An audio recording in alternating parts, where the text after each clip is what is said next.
Happy New Year to everybody. Welcome to the UltraChenTV show. My name is James Chen, and we are once again joined by Mr. Ultra David and Mr. Tubaware for a brand new season, 10th season of the Tuesday show. James, we're very old. This is indeed the 10th season of the Tuesday show. Unbelievable. Actually, kind of not believable, but it's the truth, it turns out. I mean, you guys can speak for yourselves. You guys are old, all right? You're upper 30s, mid 40s. I'm still a young spring chicken at 33. Just turned 33, matter of fact. Basically a baby. I'm surprised that we allow you on here. Maybe we've got to card you next time. Yeah. Congratulations for making it onto the credits at the beginning. Yeah, I didn't even know that was a thing. James didn't even tell me, and that put a big-ass smile on my face. So that's why I told you to watch the screen. Yeah, I was in there. Very nice. I thought that looked great. So we have our first episode of the year. By the way, shout outs to Investigation Code in the chat for giving me the idea to use the scare tactic stuff for the title, because that actually worked out too well. The scene where Brandon looks so happy where he puts the hand on his head and he's all relieved is like, it's too good, dude. It worked way too well with that. I had a lot more hair back then. So this is the first one of the year, and we're going to be ignoring all of the great news that's happened so far in the year 2021, where we're all having a blast. We're going to ignore that and go back to our previous favorite year of all time, the year 2020, where everything was even awesomer. And we're going to go back and talk about our picks for the UltraChen Awards for 2020. Yeah. And as you can see on the right side here, I mean, whatever side that is, we're going to have... left. The left side, I've been told. It's stage right? That's stage right. Yes, stage yes. Right. That's probably how I should phrase it from now on. Newcomer of the year, which could be anything. That's a player or a game or whatever you want it to mean. Event of the year is a little bit more constricted. It's whatever it sounds like. Match of the year. This was hard. Story of the year. This is basically any story that you can come up with that you would apply to the FGC through 2020. The worst things that happened in 2020 are going to be the next part of this. Then we're going to talk about our picks for FGC Members of the year. Those are awards that we give for any reason. I'm sure each discuss our reasons at the time. It's mostly Content designed creator / streamer of the year as well. That is a little bit more self-explanatory. Commentator of the year as well, also pretty explanatory. Fighting game of the year. This isn't just games that are released this year, but just which games of the year for you. Then player of the year. And at the end of this thing, we're also going to have two more little categories. Our random select award, where we basically just give out some other award for whatever else. And then our personal FGC resolutions for this year, 2021. Yeah, I'm actually kind of sad now. I think about it. I didn't set up a way to make it so we could see our picks on screen. I have to. Anyways, too late for that now. Unless I jank it. I'm keeping track of it, so I got a whole scorecard here, and I'll put that out on Twitter afterwards so everybody can see what our picks were. That works. Good enough. All right. Well, some other news has happened in the FGC, but we're going to completely ignore that and instead just hop right into the awards. Before we do that, can we just acknowledge that we have a new goddamn logo? We got a new logo. Can we talk about the new logo? Chat, is it the worst thing in the world or is it the best thing in the world? There is no in between, by the way. It's either the worst or the best. Oh no. I need to know. Gundam says the worst. Well, there it is. It's it. That's UltraChen is over, and it's done. Looks like an esports team logo. I agree. I think that we should be the California underdogs or something like that. So nice. We can be the California esports team. Yeah, like the Washington football team. Yeah, everyone's saying that it looks very esports. Yeah. We're esports now, baby. All right. So that is true. We have new colors as well. James redid a lot of this year, and I think it looks really great. So congrats and thanks for doing that stuff. Yeah, it looks good. Yeah. This is actually my first time seeing, well, not the logo, but everything else. So good job, James. Yeah. Overwatch team. Oh man. All That's right. actually very close to where James lives. All right, let's do this. We're hopping into Newcomer of the Year. So we have 3 picks per category. That's how we've done this here. And we're basically just going to go in a round. So, Tupperware, do you want to start with your number 3 pick? I have to start for Newcomer of the Year? Newcomer of the Year. I had to go with Jason Game Dev. Oh, sick. He is not necessarily a newcomer to the FGC, but he is a newcomer to writing tutorials, and that man's tutorial has been used over and over again for setting up Parsec servers. So he was my number 3 Newcomer of the Year. I love it. That's a really good pick. Okay. James, you want to go? I should update the sub badges. I forgot about that. All right. We can do that later. Yeah, all the stuff. Okay, well, you know what? My number 3 Newcomer of the Year. Hey, look at this. This is right along with TubaWare's stuff. I said the Parsec Cloud Gaming stuff. It was a brand new way for us to play games online to circumvent the netcode of online games. It's basically a way to basically make it so that you play versus mode on a remote machine using Parsec, and by hosting the game on a cloud server that's powerful enough to handle all the input output from 2 people connecting it, allowed us to experience some games like Samurai Showdown, like Ultimate Marvel vs. Capcom 3, and of course for me, a lot of Soul Calibur 6 to be played online in a way that hasn't been done before. So it's been a very, very welcome addition to the FGC, and I think it's super valuable. And just, especially in this time, and in fact, you'll see this from a lot of my Newcomers of the Year, especially in this time, I think it's super important, obviously, with the lockdowns and the lack of offline events, that I think that this was super necessary. So that's what I gave for my number 3. James, are you giving a hint as to maybe one of your stories of the year or one of your worsts of the year? It was a little bit of flipping in advance there. A little foreshadowing. Maybe. That's good storytelling, David. That's good storytelling. It is. I appreciate it. All right, my number 3 newcomer of the year is actually the Mighty Unjust. He's a Mortal Kombat player. He won double digits worth of the PlayStation Opens this year. It's incredible. And he did it using... Yeah, and he did it using double digits of characters. Like, he's just like traveling around the character select screen trying to find somebody that he can't win with. And he got top 8 in the Mortal Kombat Pro Competition NA number 1 as well. So this dude, I mean, really, I burst onto the scene big time in MK, and there he is, number 3 for me. Congrats. Nice. All right, your number 2. Mr. Brockman. My number 2 is a very long time fighting game community member. But he is new to content creation. He is new to hosting online tournaments, and that is Tong.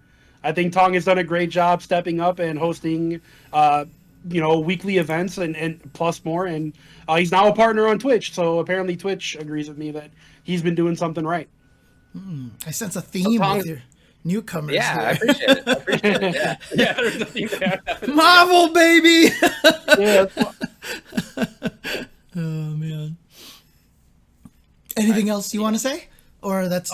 No, I'll talk more about Tong later. Don't worry. Fair enough. I guess my number 2 here, not exactly a newcomer. There's been something around here before. It's been in beta for a very long time, but this year was its official non-beta release, and that is Fightcade 2.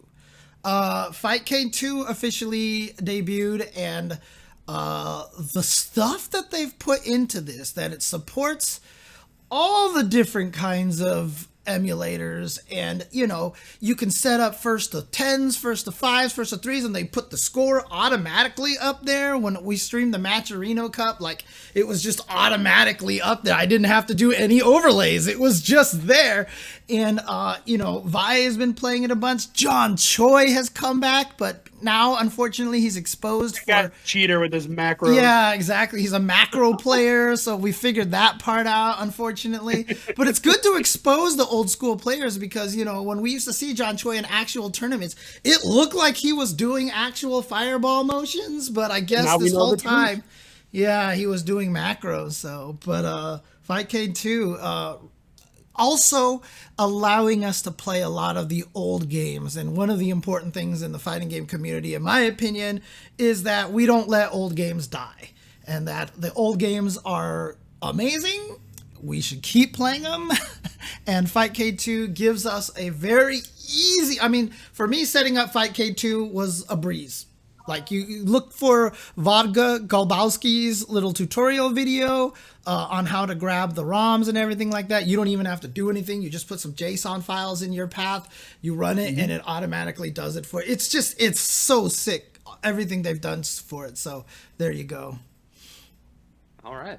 Yeah, sorry. John Choi doesn't actually use macros. We're making fun of that because someone's like, clearly whoever this guy is, he throws fireballs way too consistently. Nobody can throw fireballs that consistently. And that's John Choi. Like I said, #1 fireball game player I've ever seen in my life. Ever. So. He has thrown more fireballs than pints of water he's drinking in his whole life.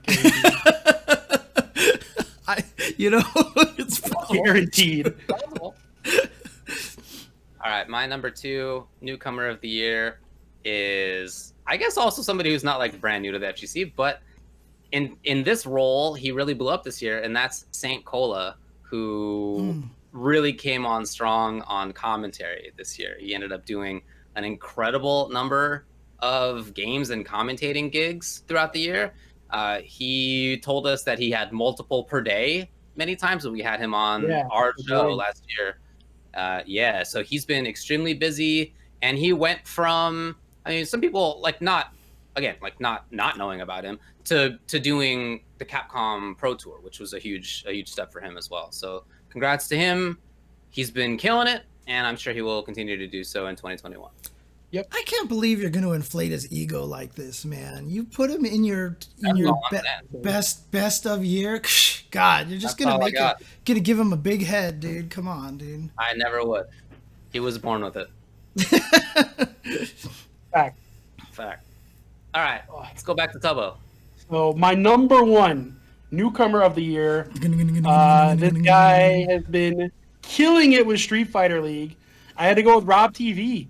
Okay, he's nice. Definitely a brand new host, and he's done an absolutely fantastic job with Street Fighter League, and not even just that, but like his Twitter, his content creation, everything. I mean, Rob has been killing it this year, so he was my #1 newcomer of the year. Okay.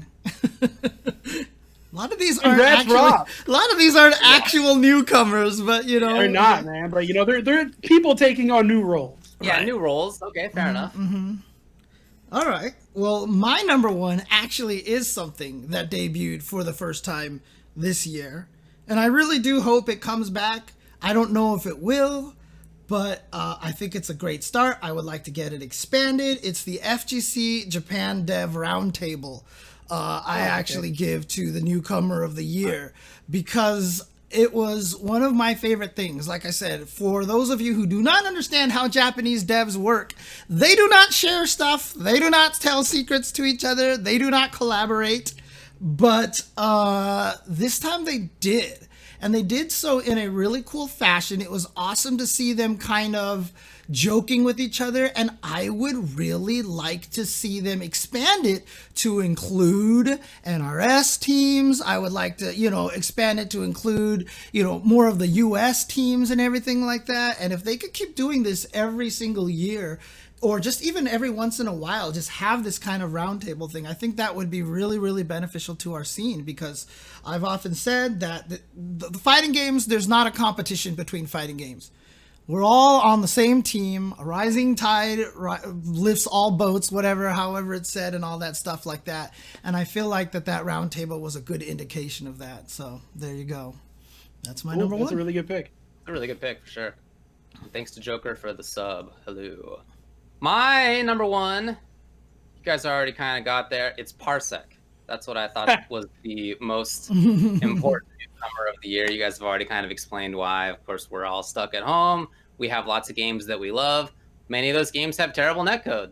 And this was a way to solve that and to help, in part, bring back some games that many of us love, but just hadn't really been able to play in a while. So thanks to Parsec for doing such a great job. Okay. All right. Cool. So that was our first category. That's Newcomer of the Year. Starting it out with the new ones, even though, yeah, arguably none of that's new. Well, Fight K2 is new.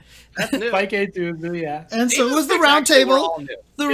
James, I think James definitely outplayed us in the Newcomer. I actually picked new things, okay? Well done, James. But also, by the way, I just want to say when we advance to the next category, I'm also proud of this too, doing some more work on layout stuff. But watch the new category jump in onto the screen over here. So we're going to do Event of the Year. So there you go. So putting in some extra work here on the audio-visual side of things. But Event of the Year is a tough one because there were no events. So very limited choices. Yeah, this was a very weird category, and obviously online events do count, but still, you know, it was a tough one, I think, to come up with this for all of us. So I guess we'll rotate it, and I guess I'll go first this time. Number 3, because it was one of the only events of the year, Evo Japan. I picked Evo Japan. And I put it at the bottom of the list. Although Evo Japan, you know, there's a lot of cool stuff that happened there. Look, the previous couple of years of Evo Japan have not been great, right? We all know this, right? The previous Evo Japan's small venues and, you know, disorganized and, oh, hey, look, this thing was like we needed to, you know, like they ran the winner's bracket first and it was all like crazy. This last year's Evo Japan, I felt like was the first time it felt like it was a well-organized run tournament, so much to the point that we were all sitting in the back and playing fighting games on a laptop and everything, and it was really chill, and the matches were really good. So I put it on this list because I felt like it did a good job stepping up and becoming more of a, you know, professional feeling tournament. So yeah, it was a lot better for sure. Mm-hmm. My number 3 is something that happened pretty recently. It's the We Play Dragon Temple. Ah, yes. It just was like remarkable. Look, there's not that many offline things to pick from, like you were saying, and this is one that I think in other contexts, like if we had our normal grassroots events, I don't know that this would have made it on there because those are what I tend to prefer. But this event was just really like unusually cool in a lot of ways, and everything from the augmented reality to the custom built stage that they had, the Mortal Kombat themed stage, the fact that they had you know, they took such good care of all the players and made sure that they were tested and that they had, you know, social distancing rules in place and all that, you know, taking care of their health was really important. They did a great job of that, and everybody who went there said that they had an awesome time. I caught up with a few of the people who went both on commentary side and on player side, and they were all like effusively praising it. So that's all really great to see. The matches were good, the commentary was great, again there's just a lot of like really unique takes on it, and it didn't feel just like some hollow esports event. It felt like, even though it had all this, you know, fantastic production quality, that wasn't what it was. That was kind of like there for sure, but it was still like very much the dudes were doing fighting game commentary. Definitely the players were themselves, and they were being you know, they were expressing themselves as who they are, which is really good. So you could still get like the FGC feel with really cool production, and I really enjoyed it. Cool. I do want to mention that I wanted to put that event on it, but I hadn't gotten a chance to see any of it. So I'm sure if I watched it, I would have had it on this list for sure. So my number 3 is the We Play Dragon Temple event for Mortal Kombat. David stole my list. Yeah, no, everything David said, I have nothing to add. I actually did go back and watch a little bit of it after I was done being jealous, and it was really cool. So I had to throw that on my list. Okay. All right. Alrighty. My number 2 was the UMVC3 Lives event, online event, that Maximilian helped put on with, Tasty Steve and Yipes. And it was just a really good event. And it really, even all the players who played in it said that they felt like it was an offline event again. They were having a good time. It was super hype. I think Max did a really great job with the little, the skits sections in the middle and everything like that. Even brought back the whole gang. It was really, really cool. And it was, it felt great to watch, and everybody watched it. Everybody took the time to go and watch that thing, because UMVC3, still one of the best fighting games, if not the best fighting game of the decade, of the previous decade, which me and David said it was. And I'm sure Tubo probably would have as well. Yeah, it'll be the fighting game of this decade too, don't worry. Yeah, so it was a great event to bring back a lot of that hype that we had from a long time ago. So that's my number 2. Good. I was hoping that other people would say that, and I was kind of betting on it because I really wanted that to be on this list, and I just kind of didn't. It was just that somebody else would do it. So thank you and congratulations for that. It's very deserving. In fact, just for getting the rights situation to line up, Capcom and Marvel, and it being on Parsec, and them all being cool with it, and I don't know how that even worked at all, but that was amazing. It did, yeah. It did.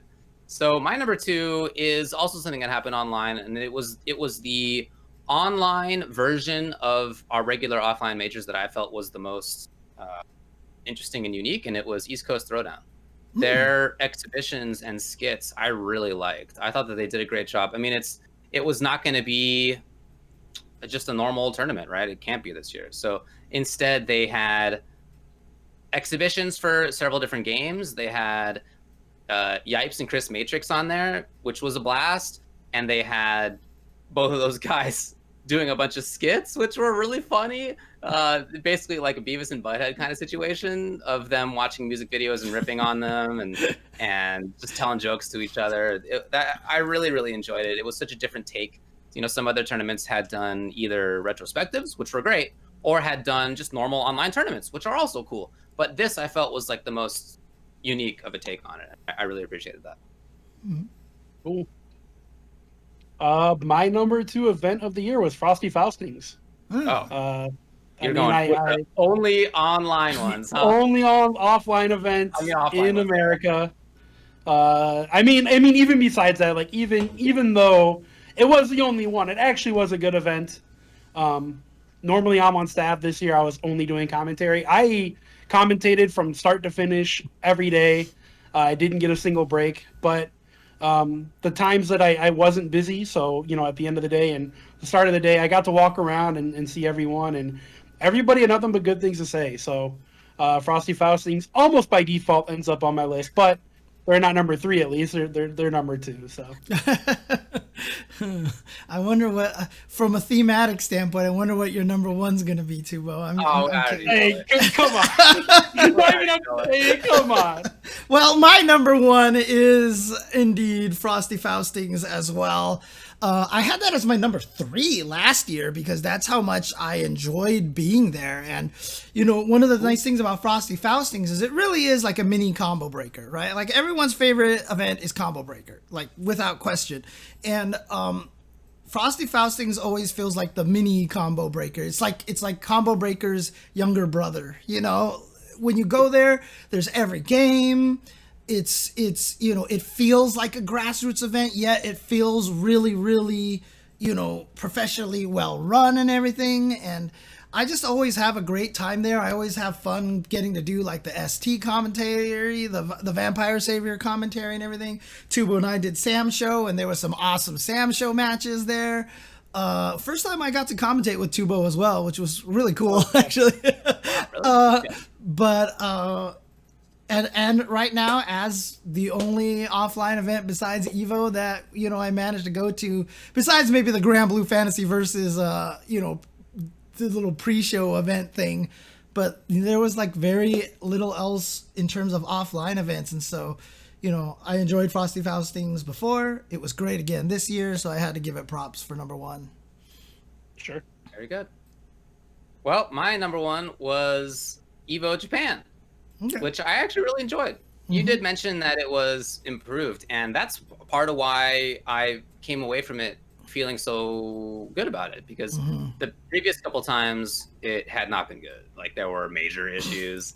A couple of those years were really bad. And this one was way better. The organization was so much stronger. It was really fun. The little area that they had for it was great.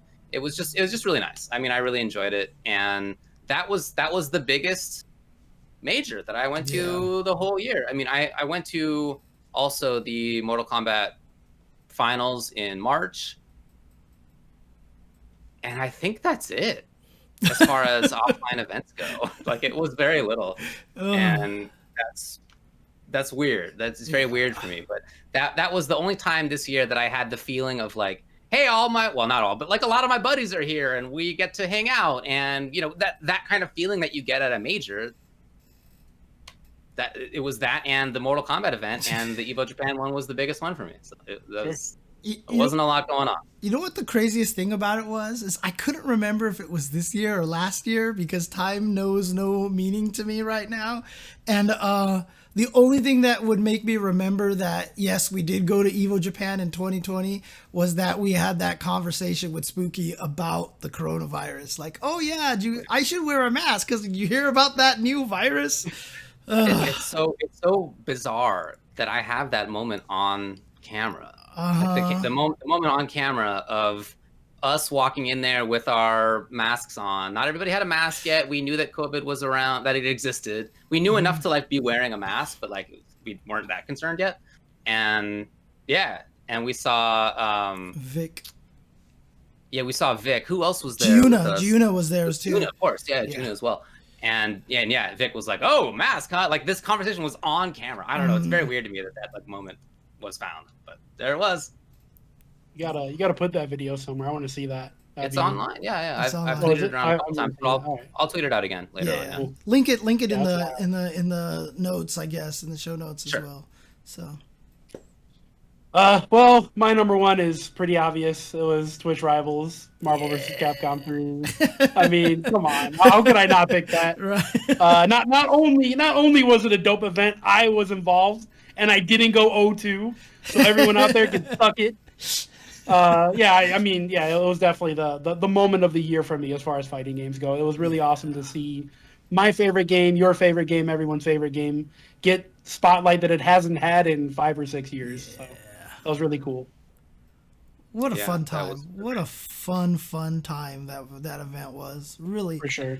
Like, people took it, like, everybody playing in that practice, like, they took it for real, which is the only time Marvel 3 players in the history of Marvel 3 have taken anything online seriously, ever.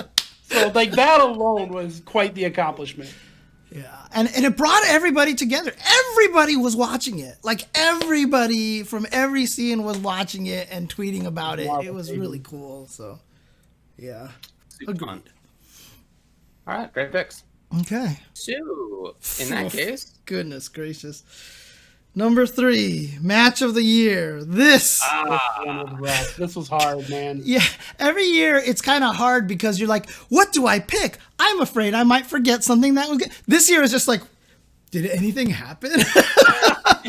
Yeah, seriously. Honestly, this one was tough. And even some of the events that I did go to, I watched back and I like thought about it, and like Evo Japan didn't have like incredible matches. Like, they were good like usual, but like nothing that was like, that was ridiculous. And then I went back and I watched the Mortal Kombat championships, and like they were good again, but it wasn't like it was down to the wire. It was a bit like, it wasn't like that. They were just good.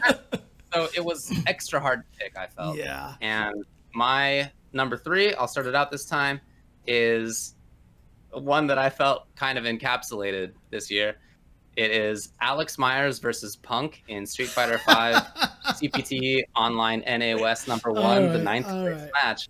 All right. This is the match, of course, where there was a bad online connection, as there is, and Alex ended up winning it, moving into top 8, and Punk lost. and got really pissed and ended up doing some stuff that he, then apologized for. This match, to me, it just really encapsulates the year, because this is an online year. Too many of our games don't have good enough netcode, and this kind of thing, and even games that do have good netcode, occasionally you see their problems. This just felt like it was how the year kind of went for fighting games. Yeah, and it even triggered a little bit of the code of conduct stuff that's been a big topic during the year. Yeah. And then, if I'm not mistaken, didn't Alex come back and beat him in another tournament? It was an exhibition. It was an exhibition they played later on. So yeah. Well, gotta hold that L. Am I up? Is you're number 3 now. Right. My number 3. I don't even know what tournament this was. I'm not even sure who Tokido was playing against, but it was that match where Tokido went through the EX Fireball with Urian's EX Headbutt. Yeah. Because, wow, that was dope. Yeah. That's my number 3. Like, literally, not even that match. It was just that moment was like... What game is this in? The Street Fighter V. It was a Street Fighter V. You picked a Street Fighter V? That's my number 3, sure. I mean, in a very tough year, sure, a Street Fighter V match was my number 3. Oh, man. Yeah, High Fight says... High Fight says it was against Itsuki. Okay. Yeah, I mean, I knew it was a Dawson. That was I was commentating that one. That was the second Asia Finals, CPT Asia Finals online. So yeah, that moment was ridiculous. Just that was so the coolest good. Thing, I mean, coolest thing I've seen in fighting games in a long time. I mean, like I said, I was commentating it and I started screaming. It was just like one of those things that I was just like, oh my God, because I saw the fireball coming and in my mind I was like, oh, well, he's got to stop the combo. And then, dude, yeah, anyways, my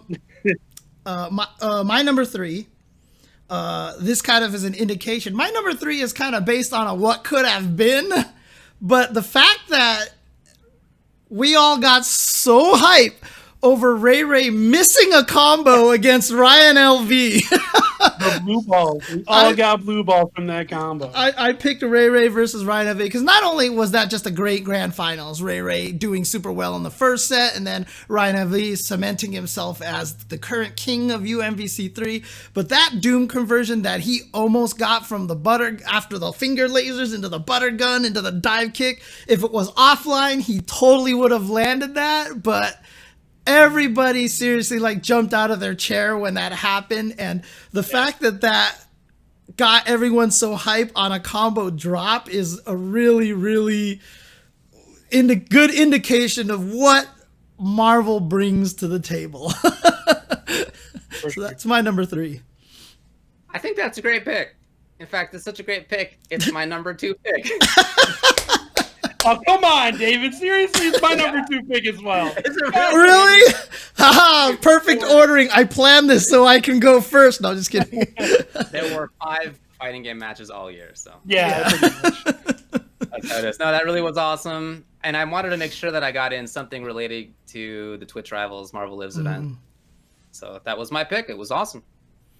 Yep. Well, that was my number. Should I just go to my number 1? Should I just skip ahead? Because that was my number 2 as well. No, that's your number 2.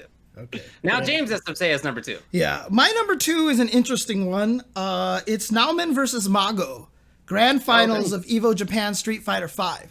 Now that match was, like you said, you go back and watch them. They're good matches. Obviously, it's a good match. Was it a super standout match? Not necessarily in that terms of like something, wow, oh my gosh. But in terms of what it stood for, I think was really important because, what a lot of the Japanese players said is that it was a very, very important win for Nauman, not only for Nauman, but for the newer, younger generation of the Japanese players. Because they said up until that moment, the newer, younger generation has never beaten any of the the old school guard in a major event like that to win the championship. Every one of the big events like an Evo Japan, SBOs, all the things has always been won by at least one of the old guard. So they've always been kind of gatekeeping, and Nauman winning Evo Japan, they said, was the first time one of the new school had won a big event like that. And it was really kind of an important moment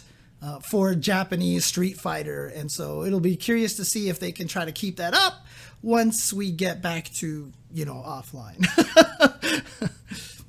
I remember while that was happening, we were all playing Street Fighter V in the back, and Callisto was playing and was like complaining about Sakura, like simultaneously. Of course he was. Oh, of course he was. And it's funny because Sankola just mentioned Callisto in the chat. He literally just said it's important because Callisto can't downplay her anymore. There it is. Yep.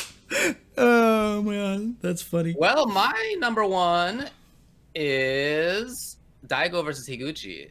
Street Fighter V, of course. SFL Pro JP preseason. Awesome match. It's a Guile mirror. And it reminded me of the classic Muteki versus Kurahashi Guile in Street Fighter, Super Street Fighter 2 Turbo 1,000 years ago at SBO, where in both of these matches, the two players are playing the same character. And it's just kind of an all-around character, right? Guile can do a lot of different stuff. And they're just like playing in different ways with the same tools. And that to me is always a blast. And like expressing their personalities through the character. And it was super close, and they were awesome comebacks. It just was, there was so much beautiful space control and like little minute spots. It was really, really a blast for me to watch. Yeah, and the dynamic of a Guile versus Guile mirror, like in classic games, it was super interesting if you understood it. It could be boring if you just sit there and look at sonic booms. But in Street Fighter V, I think Guile versus Guile is one of the absolute most fascinating matches because of the way the V skill and the EX sonic booms and everything play into it. I love watching that match. Yeah, I agree. Cool. What do you got? My number one match was Frosty Fausting Samurai Showdown Finals. Match that me and Jay commentate. Diddy Mokov versus Score. Diddy Mokov was in winner's side. Score reset it off of a ridiculous reflect into super special technique, or super special move, sorry. And then Diddy Mokov secured it for Brazil and Las Vegas, essentially, winning 3-0 in the final set. The 3-0 was not easy, though. It was definitely a well-fought 3-0.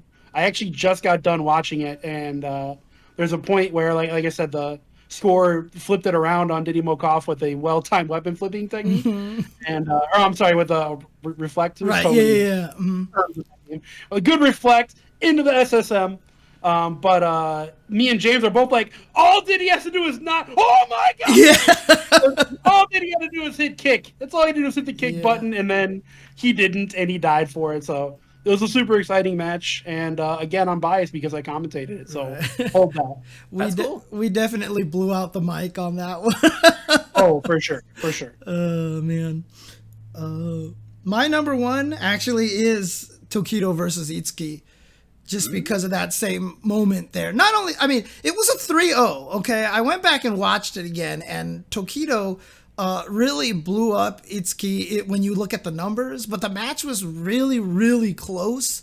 And Dhalsim, right? I mean, Dhalsim, like, at this point in time, the Dhalsim team cannot sit there and say anything bad about Dhalsim, because clearly Dhalsim is, like, top 3 character in the game. Top three? You heard it here first. Yeah, no, I mean, honestly, Itsuki's Dhalsim was ridiculous. And the fact that he made it that far in the tournament and Tokido beat him with Urien, who he played at the beginning of 2020 and then looked like he wasn't actually going to use him at all, and then all of a sudden he busts him out at this event here. And then, like Tubo mentioned, that EX headbutt through the fireball was, I mean, talk about galaxy brain right there. That like epitomizes the improvisational ability of what players can come up with. Like I said, I saw the fireball coming and I was like, okay, Tokido has to drop this combo. That fireball is essentially going to be a combo breaker. And then he EX through it. And I absolutely lost it on commentary. And it was just incredible. It encapsulated everything I loved about fighting games. That one little moment right there of just the super cleverness. And, it's something that I don't even think Tokido probably practiced. He was like, I'm going to EX headbutt after this. Wait, if I do it, I can probably go through this fireball. Let's do it. And it worked. And Tokido is a god. So there you go. A god who did not make Capcom Pro Cup. Yeah. He's still a god, though. Still fantastic. Mm-hmm. All right. Well, let's go to number 4. Story. Story. So this one, obviously, a little more vague. It could be about anything that we want, but there's a lot of, obviously, things to talk about during the course of the year. So I guess, Tubo, you go first again? Yeah. My number 3 story of the year is rollback mattering to Japanese devs. Mm-hmm. All of a sudden, we're hearing, the whispers of we understand it, and like you said, with the Japanese fighting game dev conference that they have, they all knew it. They all knew what rollback was. They all mentioned it. They all said they would like to implement things like that into their games. I think just the fact that Japanese devs are even mentioning it and understanding the importance to us, yes, getting good online play is a big story within itself. Okay. Yeah, sounds right.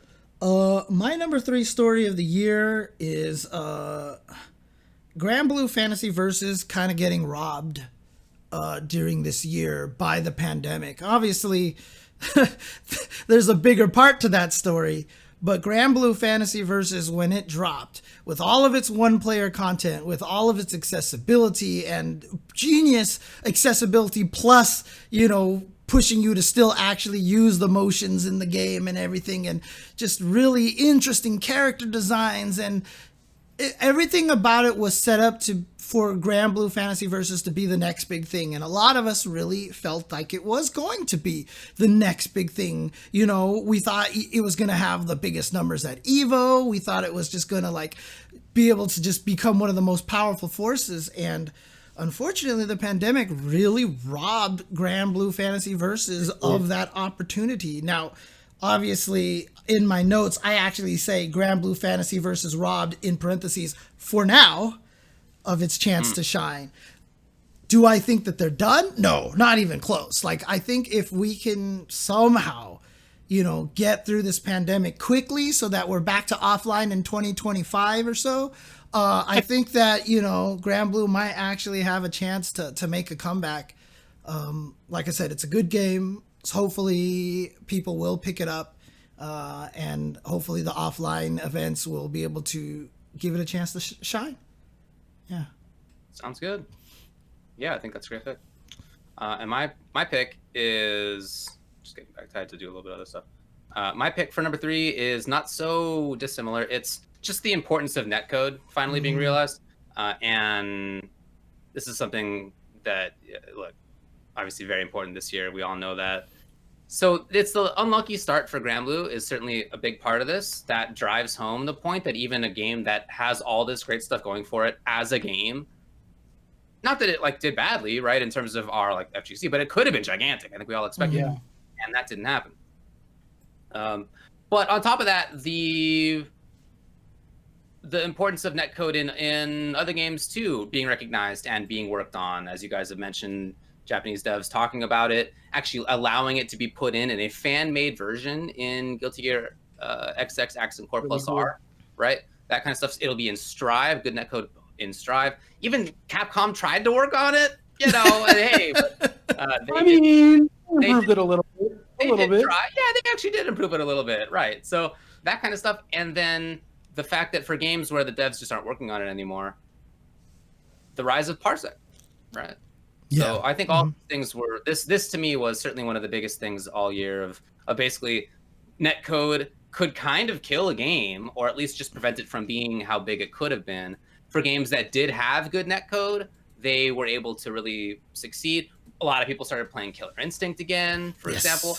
And then in the case of games that are, they have bad netcode, nobody's working on them. The fact that we found ways to still play them online, this is all really important. Yeah. Okay. So, all right. Number 2. What do you got, Brandon? My number 2 story was something that probably wasn't, it definitely wasn't broadcast around the FGC. Justin kept it kind of quiet-ish, but he did talk about it on his stream. My number 2 story was Justin Wong reuniting with his family. I thought it was a really, really great thing that he was able to somehow convince Canada to let him move in there. I don't know how they pulled that off, but I thought it was really, really awesome that after almost a year, he finally was reunited with his family. So yeah. Yes, his wife is Canadian, and his wife and daughter have been up there.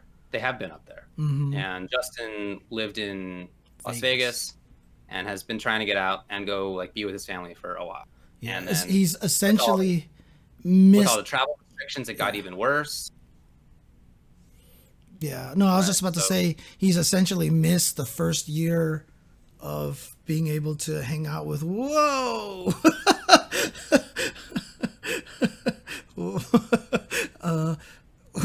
first year of being able to hang out with Harper and watch her grow. So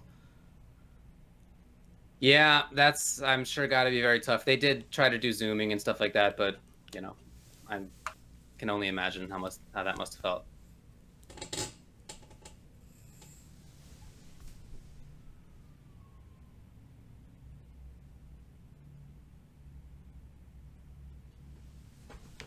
So what's going on with you, Brandon?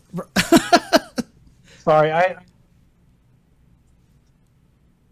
Okay. All right. Well, we're not hearing you if you're talking. Oh, can you hear me now? Now I can. Yeah. Okay. Yeah. Sorry, I got a phone call.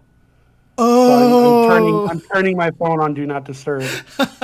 Makes sense. Okay. No worries. We'll continue forward here. Yeah. You guys go ahead. All right, James. What do you got for number 2? I mean, my number 2 story. So in 2019, for story, my second was the battle for rollback netcode. So this year it's the continuing battle for rollback netcode. As you guys have all talked about, it's obviously something that's very important. As Tubo mentioned, the devs were talking about it. Even the producer for Dragon Ball FighterZ even mentioned, like, it's something they have to talk about now. Even if it's sorry, we don't have any intention of putting it in there, they have to talk about it. And that KI has gotten a resurgence because the netcode is so good. Them's fighting herds, has gotten attention because of the rollback netcode. Even it's such a big deal. And what happened with Strive, I think, is a massive story.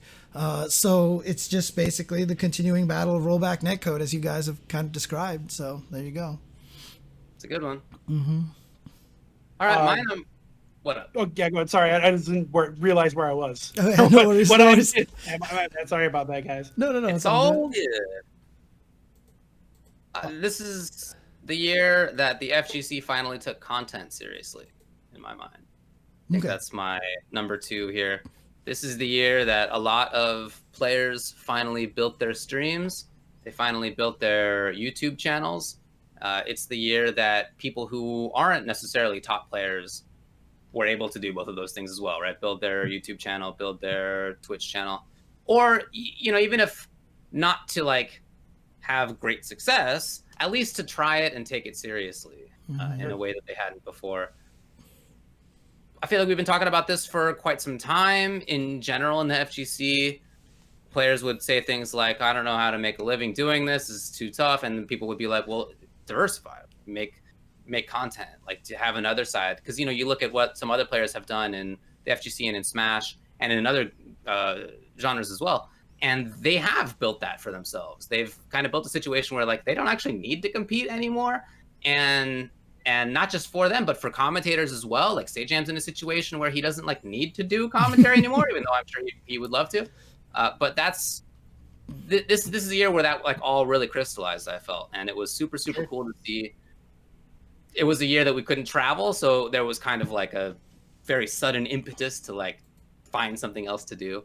And a lot of people did do it. So congrats to everybody for doing so. Okay.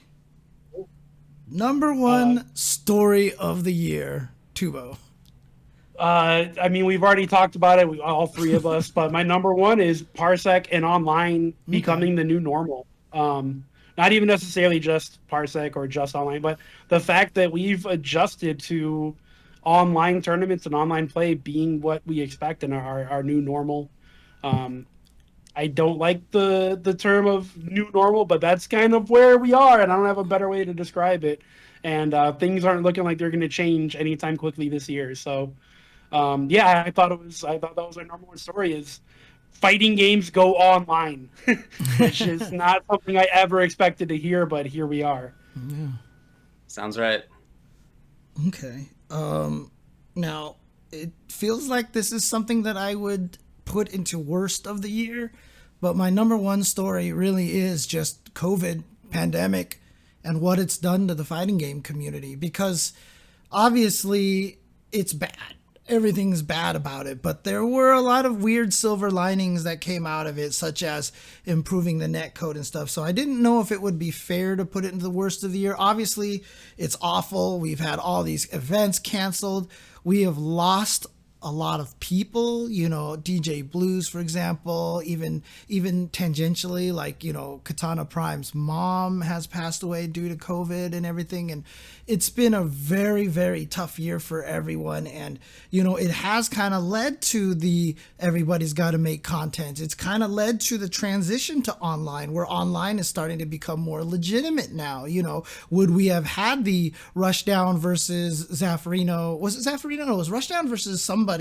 They had that little match. It was Rob TV, but, you know, for the offline versus online player kind of. No, actually, Rob TV fought Zaffarino. It was somebody. I can't remember who it was, but it's like there was so many things that this COVID caused, and so it really is the number one thread going through all of the you know, the FGC at this point. It created the cool online events that we have, the need for Parsec, and, you know, it basically helped generate a lot of the best and the worst.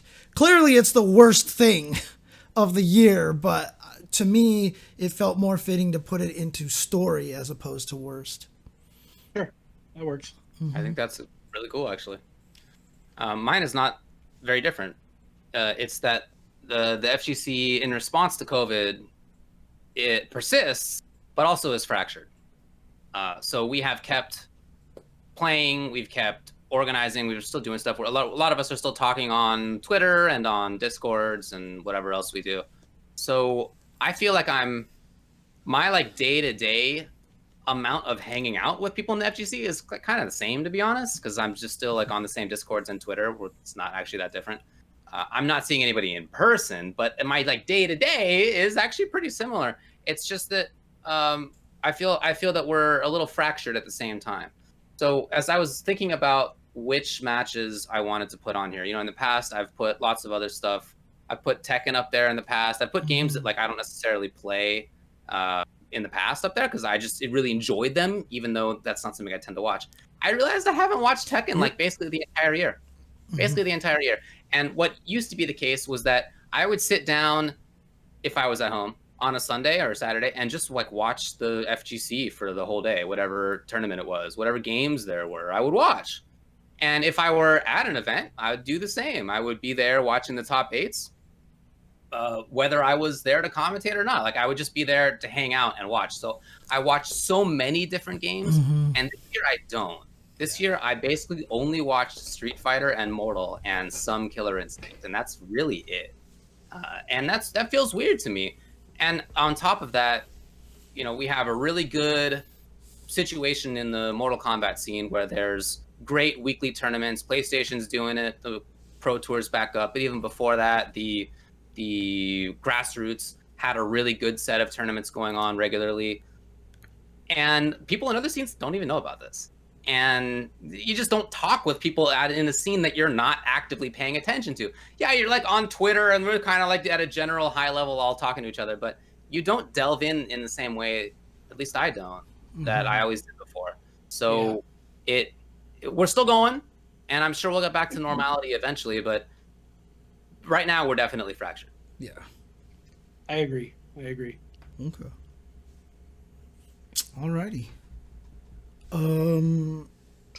Yeah, no, that was one of the things that kind of bothered me too, because I have 2 Street Fighter V matches in my top 3 matches, and that felt wrong, but it's just, like I said, I didn't even get a chance to watch the Wii Play stuff. I haven't seen a lot of other games, and it's kind of frustrating this year, so.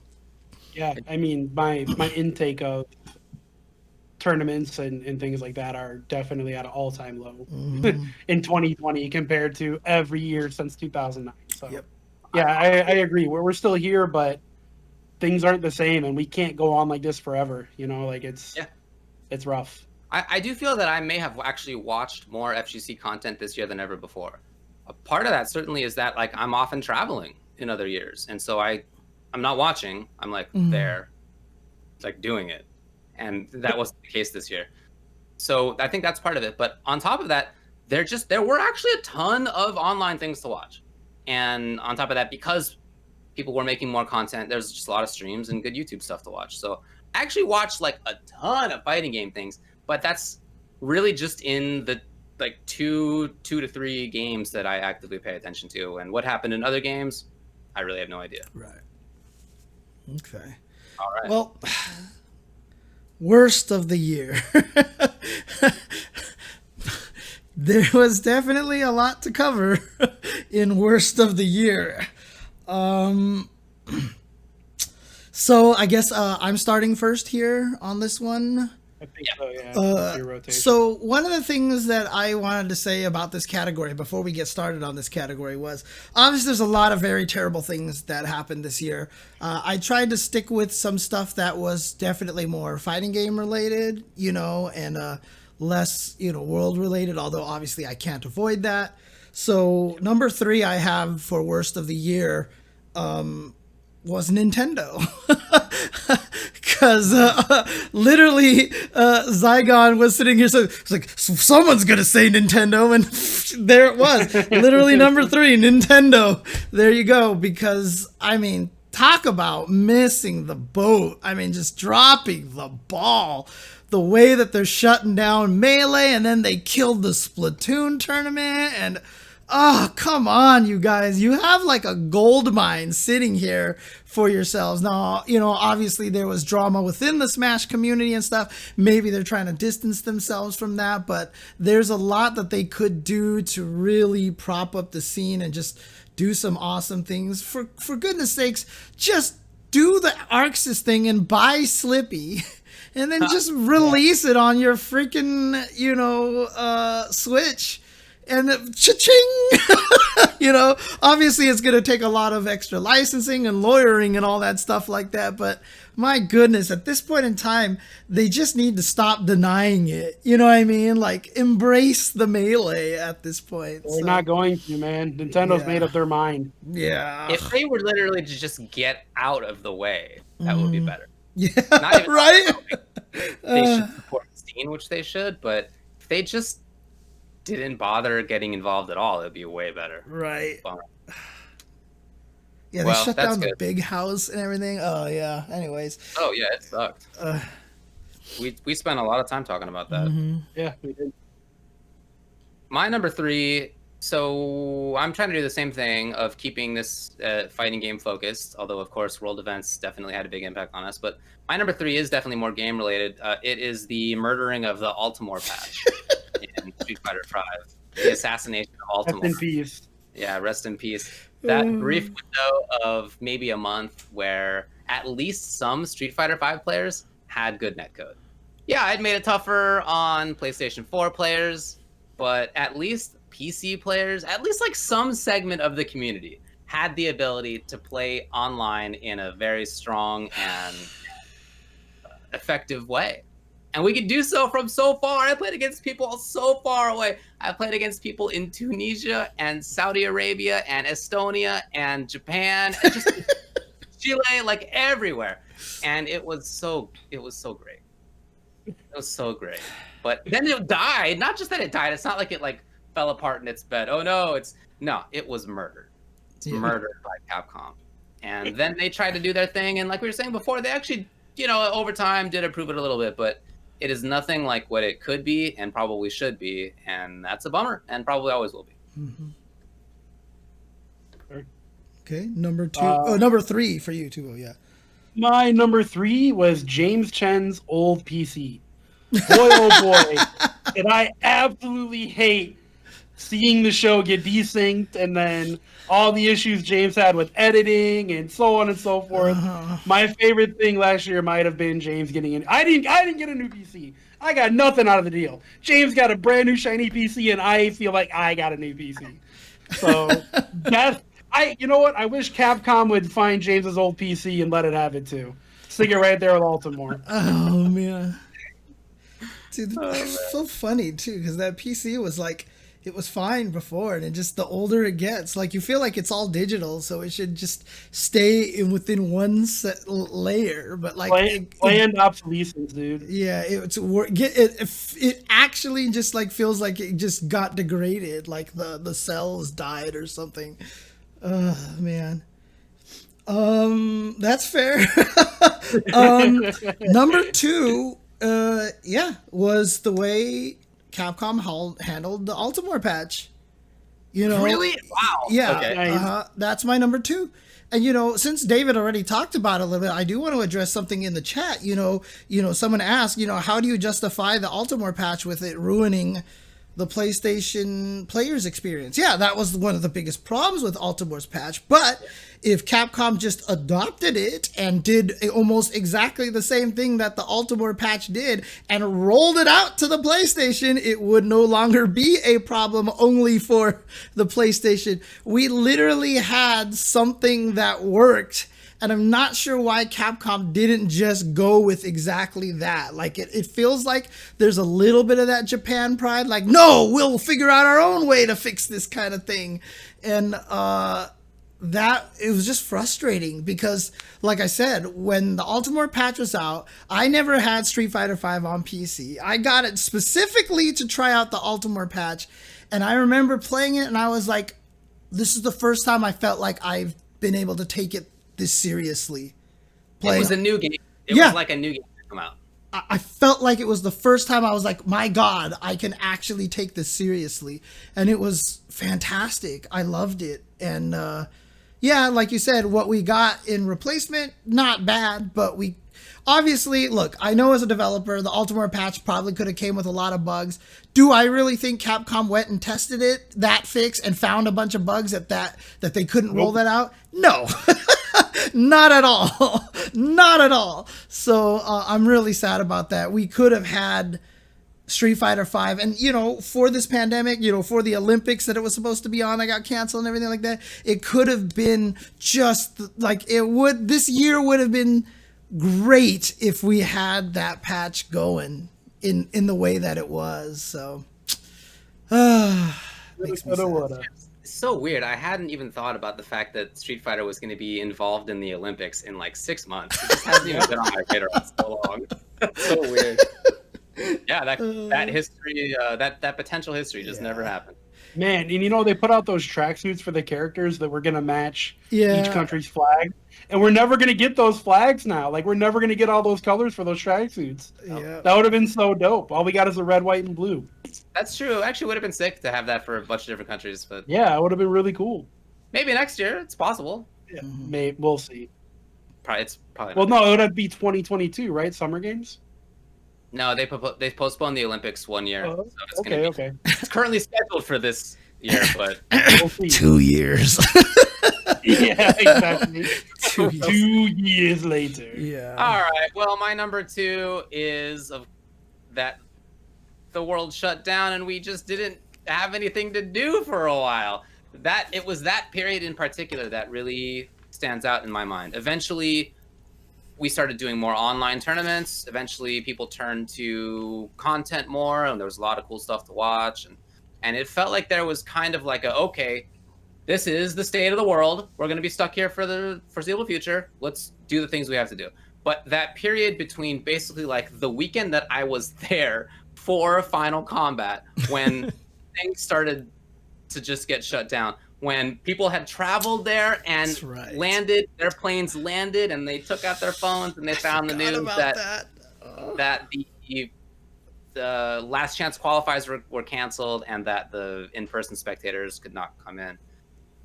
From that period right there to maybe, I don't know, June, felt like there just was nothing going on in the FGC. Like, it was just entirely only bad news, only bad news. There was some game stuff still happening. Like, it wasn't literally only bad news, but from the community side of things, maybe it was even longer than June. It was really only bad news. This tournament's getting shut down. That tournament's getting shut down. We no longer have access to this. We no longer have access to this. This LAN Center or arcade is going to close. Like, that was just the news for like 3 months.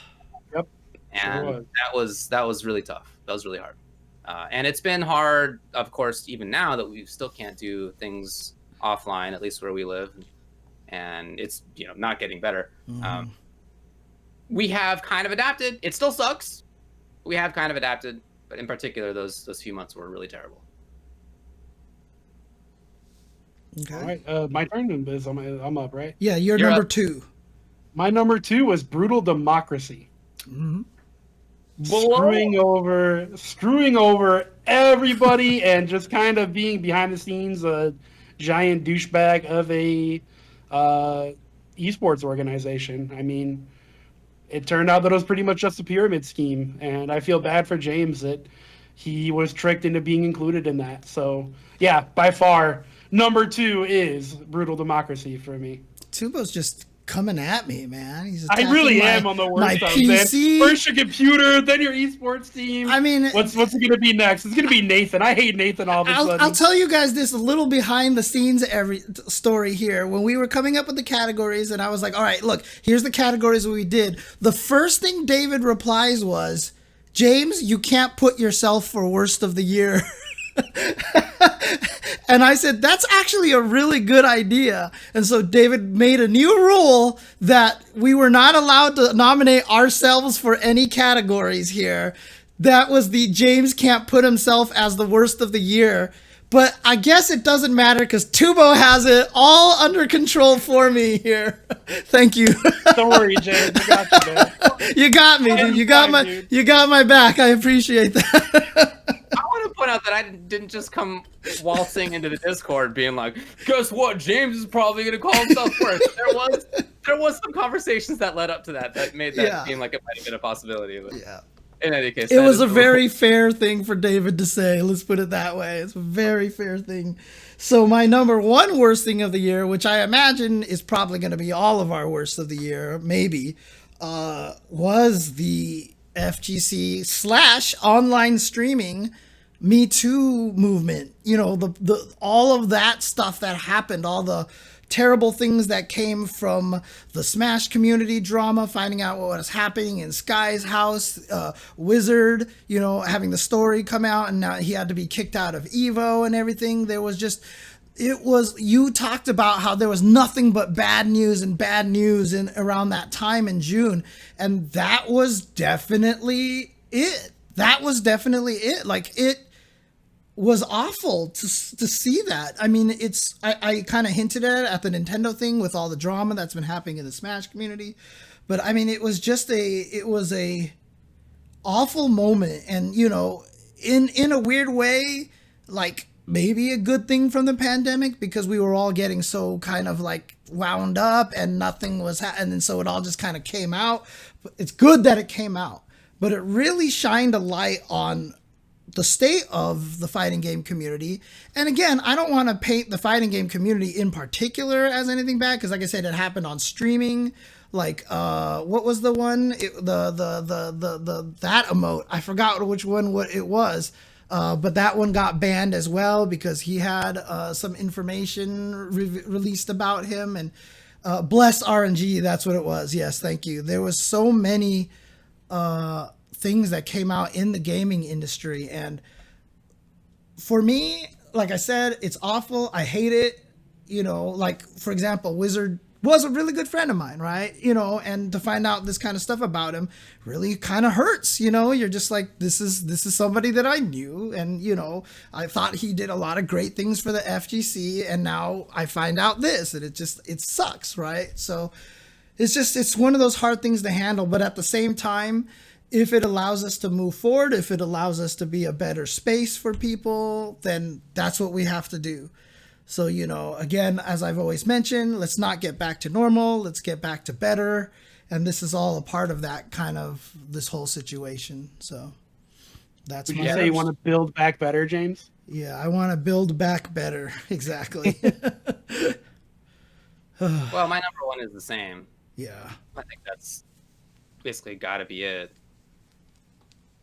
I think that's related to my number 2 and 3 are related. Absolutely. The fact that we were all at home and that there were not any in-person things going on the one side kind of makes us stew a little bit and makes you think about the bad things, right? I think that many of us experienced that this year. And so, you focus on that a little bit more. At the same time, not having to be in a room with somebody who was your abuser or many other issues that had happened, and knowing that you weren't going to be for the next long period of time, for sure. We didn't know that it would be worse than ever in January of the next year, but like none of us was like, this is going away anytime soon, right? It was going to be a long time. And so knowing that you could, if it was, tough for you to do so, thinking you have to face these people soon, you could out them without having to be fearful, right? Which is actually really good that people could do that. So being at home due to COVID was a big part, I think, of why we ended up getting this, not just in the FGC, but elsewhere. And yeah, again, it's important. It's one of those things that was very, very hard during the time, especially as it began, and it kind of began to really spill. And it was at some point, difficult to even keep track of everything that was going on. But it was, as hard as it was, also really important. And I hope that we could do better in the future as well. So my number one is not what you guys picked. Okay. And I'll actually explain why in a little bit. But my number one was COVID-19. Yeah. Okay. And not just the fact like we're in a pandemic, but the fact that it decimated what we knew the FGC was. We got in total like 3 offline events all year round. And one of them was the We Play event that was invite only. One of them was Frosty Faustings. The other one was Evo online. And I guess there was Reflex, but I didn't approve of Reflex because that happened like at the end of March and we knew the dangers of COVID. Yeah, but I feel like that shouldn't have happened, so I don't want to reward it. I mean, I love K-Brad. I watched the event. I love Marvel, but it should have been canceled. Regardless of that, though, the reason I didn't, because I did originally have the exposure of, pedophilia and et cetera, as my number one. I think the outcome of all that happening, everything that happened is absolutely terrible. Don't wish it on anyone, but the outcome is positive. The outcome is we pushed out a bunch of abusers in the FGC. Yep. So while I don't want any of that stuff to ever happen again, I'm pissed off that it happened at all. I'm glad that those people are gone. And as much as it sucked, because there's people that were abusers that were friends. I'm not going to name names, but that I thought were friends, and I trusted them, and I learned that I couldn't trust them. So I'm glad that those people were exposed and have been pushed out. And for the most part, we haven't heard from any of them, which good. Get out and be gone. So I did originally have that listed as my number one, but I changed it because be gone, pedophiles, be gone, rapists. We don't want you here. Right. Yep. Mm-hmm. Yep. Absolutely. Sounds right. Okay. All right. FGC Member of the Year. So here's the thing. So just so people understand what this category is, this is kind of designed because we have Player of the Year, we have Commentator of the Year. Well, there's a lot of people who do a lot of cool things behind the scene that aren't content creators, and et cetera, et cetera. So we wanted to make sure that we rewarded them as well. So that's what FGC Member of the Year is. So David, you are starting with your number 3. Okie dokie. My number 3 is Eli, aka Bodied Novel. He's been doing so much work on the code of conduct. He basically coordinated efforts on the code of conduct. He is a writer. He's somebody who's been in the FGC, but when all these terrible news came out, he basically put together he had a Discord, and it kind of just became the new fighting game community code of conduct Discord. It still exists. People are still working on it to try to set things up. Hopefully it shouldn't be long now until that's kind of out there and publicized. But that was a tremendous amount of work, and it's thankless work. And it's not just thankless, but like the kind of stuff that gets you also get attacked because you're trying to stop other people from being attacked. That it's not easy work to do, and he's been spending a huge amount of time on it, coordinating things even still. I think that's an extremely important thing, and one of the biggest takeaways from the year is that focus on that, on having a code of conduct and taking it more seriously. And he's been at the front of the line for that. Cool. My number 3 is Kevin Sparks. A lot of people know him as a upper level fighting game player from New Jersey. Kevin Sparks became a creator of music. He creates beats and raps himself. And while doing that, while creating this fantastic music, man, I honestly, like, I can't give him enough credit, enough praise for his music. His music kind of got me through 2020. I think it's incredible that someone can create beautiful music and play Grand Blue and other games at such a high level. I mean, he was placing top 3 at NLBC, on Wednesday nights, and then going home and streaming the creation of his new song of the same night. So I thought that was really cool. So my number 3 is Kevin Sparks. Okay. That's a good one. In true Tasty Steve fashion, my number 3 is a bunch of ties. So I know somebody in the chat was asking for, the classic Tasty Steve ties. But I really wanted to give a shout outs to all the people who were really ramping up the online events and doing so consistently as well. So I have here listed Super Joe Monday. I have here listed Jeff the Hero, Tong Never Sleeps, Mr. Aquaman, the Salt Mine League, Andy OCR and his wife Angela, just everybody who's been doing their job of keeping these scenes alive. I just feel like with the world that we're in, that was such an important role, and to have somebody stand out, and to have the people in the community, because honestly, for example, Samurai Showdown, if it wasn't for Andy and Angela, who knows what would anybody be playing right now? And I know Mr. Aquaman was doing a bunch of really great stuff for the NRS scene, running these events all the time. So yeah, Tong obviously helping revive Ultimate Marvel vs. Capcom 3 practically. So that's my tie for number 3. Woo! All right. So it's back to me, right? Yeah. All right. It's the people at Matcherino, including Sermi and everybody else involved. Hey. Art has done a lot of stuff on that, and that has been huge. They paid out over $1 million in prizes in 2020. That's not only the FGC, but the FGC is a huge part of that. And Arturo and Vic, they themselves, just on the Team Spooky stuff, I believe over $100,000. That's sick. That for this year. So that's really cool. Amazing, actually. That in this time of all these terrible things happening, that they provided a way for people to kind of band together and still provide pots for players, and to give people who are watching stuff to check out in the little stores that they have. And it really felt like a way to keep the community going as well. And they did an awesome job at that. So thank you. Art says $119,000 for Team Spooky. Yeah, giving away for NLBC. Dude, I've given away almost like $300 in my little tiny 8-man Soul Calibur tournaments, dude. Like cool, $300 to $400, dude. It's amazing. I'm gonna start entering my own tournament. Yeah, I mean, I am entering my own tournament, but I can't. I can't win. So, but that's a whole nother story. So, I think that's so cool. Yeah. So, okay. Thanks to them. That was really a bright spot in the year. That was your number 2, David, or? That was my number 2. Yeah. Okay. I forgot where we were exactly. Okay.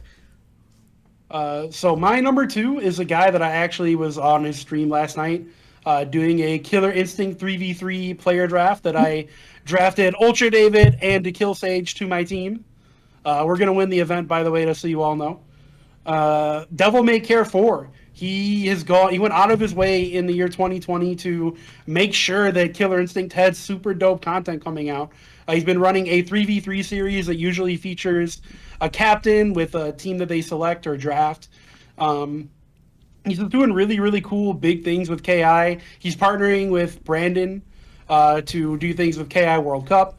I just really love people, in the year 2020, 2021, actually putting an effort for Killer Instinct. DMC4 used to be a top player of the game. He's one of the best EJ combos. And he's kind of moved in more of a TL content creating role. So yeah, that was he's number 2 on my list for FGC Member of the Year. Okay. It's a good one. My number 2 for FGC on the list, again, kind of a tie, but so apologies, but there's always a theme here. Tasty James. It's the exactly. It's the person/crew behind Slippy, and also the crew behind Guilty Gear Accent Core Rollback. The guys who basically went back. And you know what? Honestly, oh yeah, Fizzy, that's what it was. And honestly, I didn't have it written down, but I'm going to put Crystal Dynamics there too, because, they were doing a lot of work with the old like Garu Mark of the Wolves and Samurai Shodown 5, and just showing how much putting rollback in a game spikes the game's sales on Steam. Those guys who have gone back to retrofit old games with rollback, and so much to the point that Arxis actually just took the code that they were developing and gave them the resources and paid them to make this game, I think is to put the rollback into Accent Core. And I mean, the kind of revival that game got was ridiculous. So shout outs to all the people who have been hard at work putting rollback into our old games. Thank you. No, not...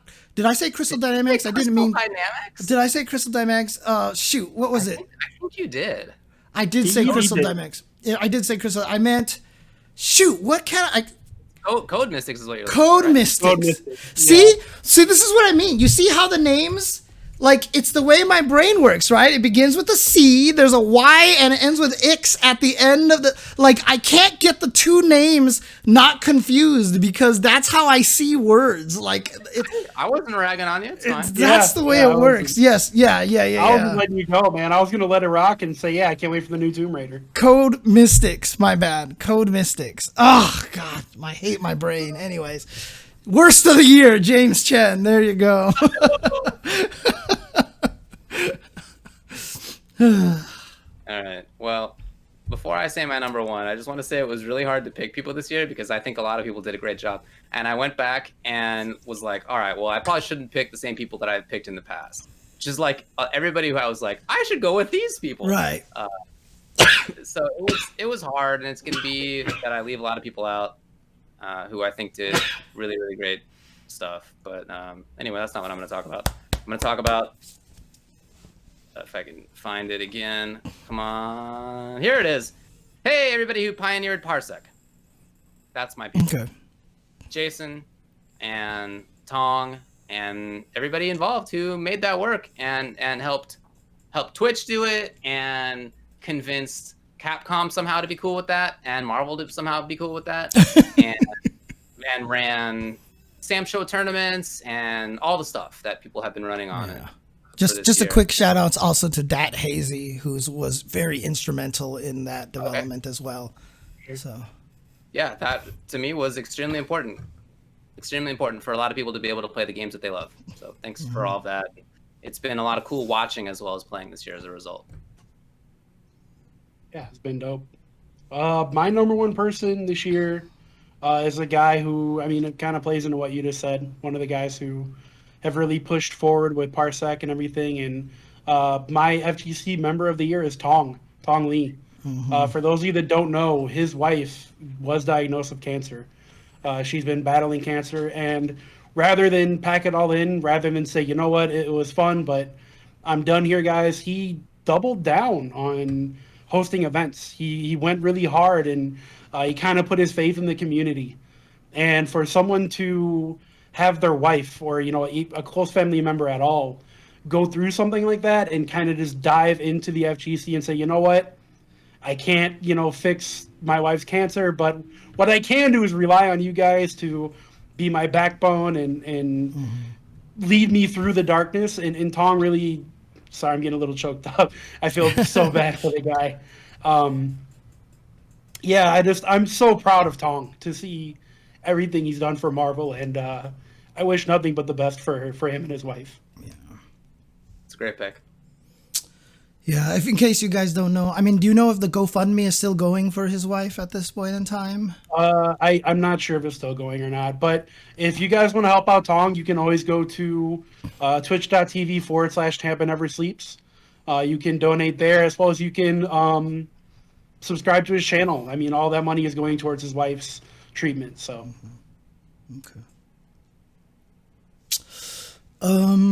okay. I'm sure this is one of the people that David was talking about, how he gave awards before to these people in the past year. But a lot of the things that I've been talking about is about the online tournaments. I praised Fightcade for, giving old games, a chance to come back. You talked about Matcherino. You talked about all these things. And I feel like there's one person who's kind of behind a ton of this stuff. And that is, of course, Mr. Arturo Sanchez, who is my #1 FGC member of the year. Because he's not only running these Soul Calibur tournaments, he's doing KOF, he's doing Marvel, and dude, the way that he's figured out how to do all these crazy stream qualities. When we did the Matcherino Cup, he was sending us pretty much crystal clear feed of the tournament that we could restream ourselves on there. Honestly, like, I feel like he is doing so much work for the FGC, and then he won an NLBC on top of that, right? Even while doing all of that stuff. So, what a lord. I mean, like you said, he's been doing work with Matcherino, and that has managed to get the FGC paid this year in a way where we couldn't, because online tournaments are considered gambling in like 7 states, and so you have to exclude them, but Matcherino gets around that, etc., etc. So, and he also helps with the, excuse me, Bless you. the NLBC stuff as well. So he's just doing everything. And like I said, the work that he puts in also into the technology side of things. Like I said, he's not just streaming us MVC2. He is streaming us pixel perfect, the clearest MVC2 with the most accurate colors that you could possibly ever ask for on the streams, and it is immaculate. The amount of technology. I mean, I asked him a long time ago how to get all this super gun stuff, and he just started going off, and I was like, oh my god, this rabbit hole is way deeper than I thought it was. And the amount of knowledge that he has for this and the kind of work that he's putting on for it is extremely important. And if we are going to go towards a strong online scene, Arturo is already at the forefront of this, and he's already leading us into it in the best way possible. So shout outs to Mr. Arturo Sanchez. Big ups to you, everybody. Yeah. For sure. All right. Well, we are halfway through it. Can we take a short break? Yeah, I need some water. Because I got to take a whiz. But that's great. All right, sounds good. Guys, we will be right back in about 5-10 minutes, so depending on how long of a break David needs. Maybe not. It's not going to take me 5 minutes, I can guarantee you that. Just wasn't sure if you needed to drop the kids off at the pool, that's all. So No, everybody's already at home. All right, let's go. There Looks like the right one to me. Whoops, and there's some sorry about that, some formatting errors there. All right, we're back. Welcome to the UltraChen annual UltraChenTV awards show for 2020. We are going to be moving on to the next category, which is content creator of the year. Fancy. Wait, where are we at on the rotation? Who goes next? I believe it's you. If it's 7, if it's 7, then we're back to the beginning again. So yes, you're at number 3. Well, my number 3 content creator of the year, going with my, I guess, the theme I've had going all night, is I Heart Justice. The Marvel player, the Ultimate Marvel 3 player. He really, really dove into content creation this year. He's been streaming consistently. I shouldn't say this year, last year now. He streamed consistently all through 2020. And the stuff he's been making has been really entertaining. I've said that I haven't really watched much fighting game content this year, and that is true, but I have watched a lot of I Heart Justice because what he's been doing has been hilarious. Like, It's just really lighthearted, fun stuff where he plays Marvel. Whoa, that looked so terrible, David. You just took a big old chunk right out of that cat's butt. Matter of fact, that's my number one worst of the year now. I take back everything I said about COVID. Holy crap. I saw that too. I saw that too. My entire train of thought, dude. Oh, man. Clip that, please. I hate it when people say clip that, but clip that, please, because we are definitely retweeting that, dude. Oh, my God. Oh. Oof. Well, anyways, I heard Justice. My number oh, man. That was awful. My number 3 is a new content creator this year. He was not a content creator formerly in the past.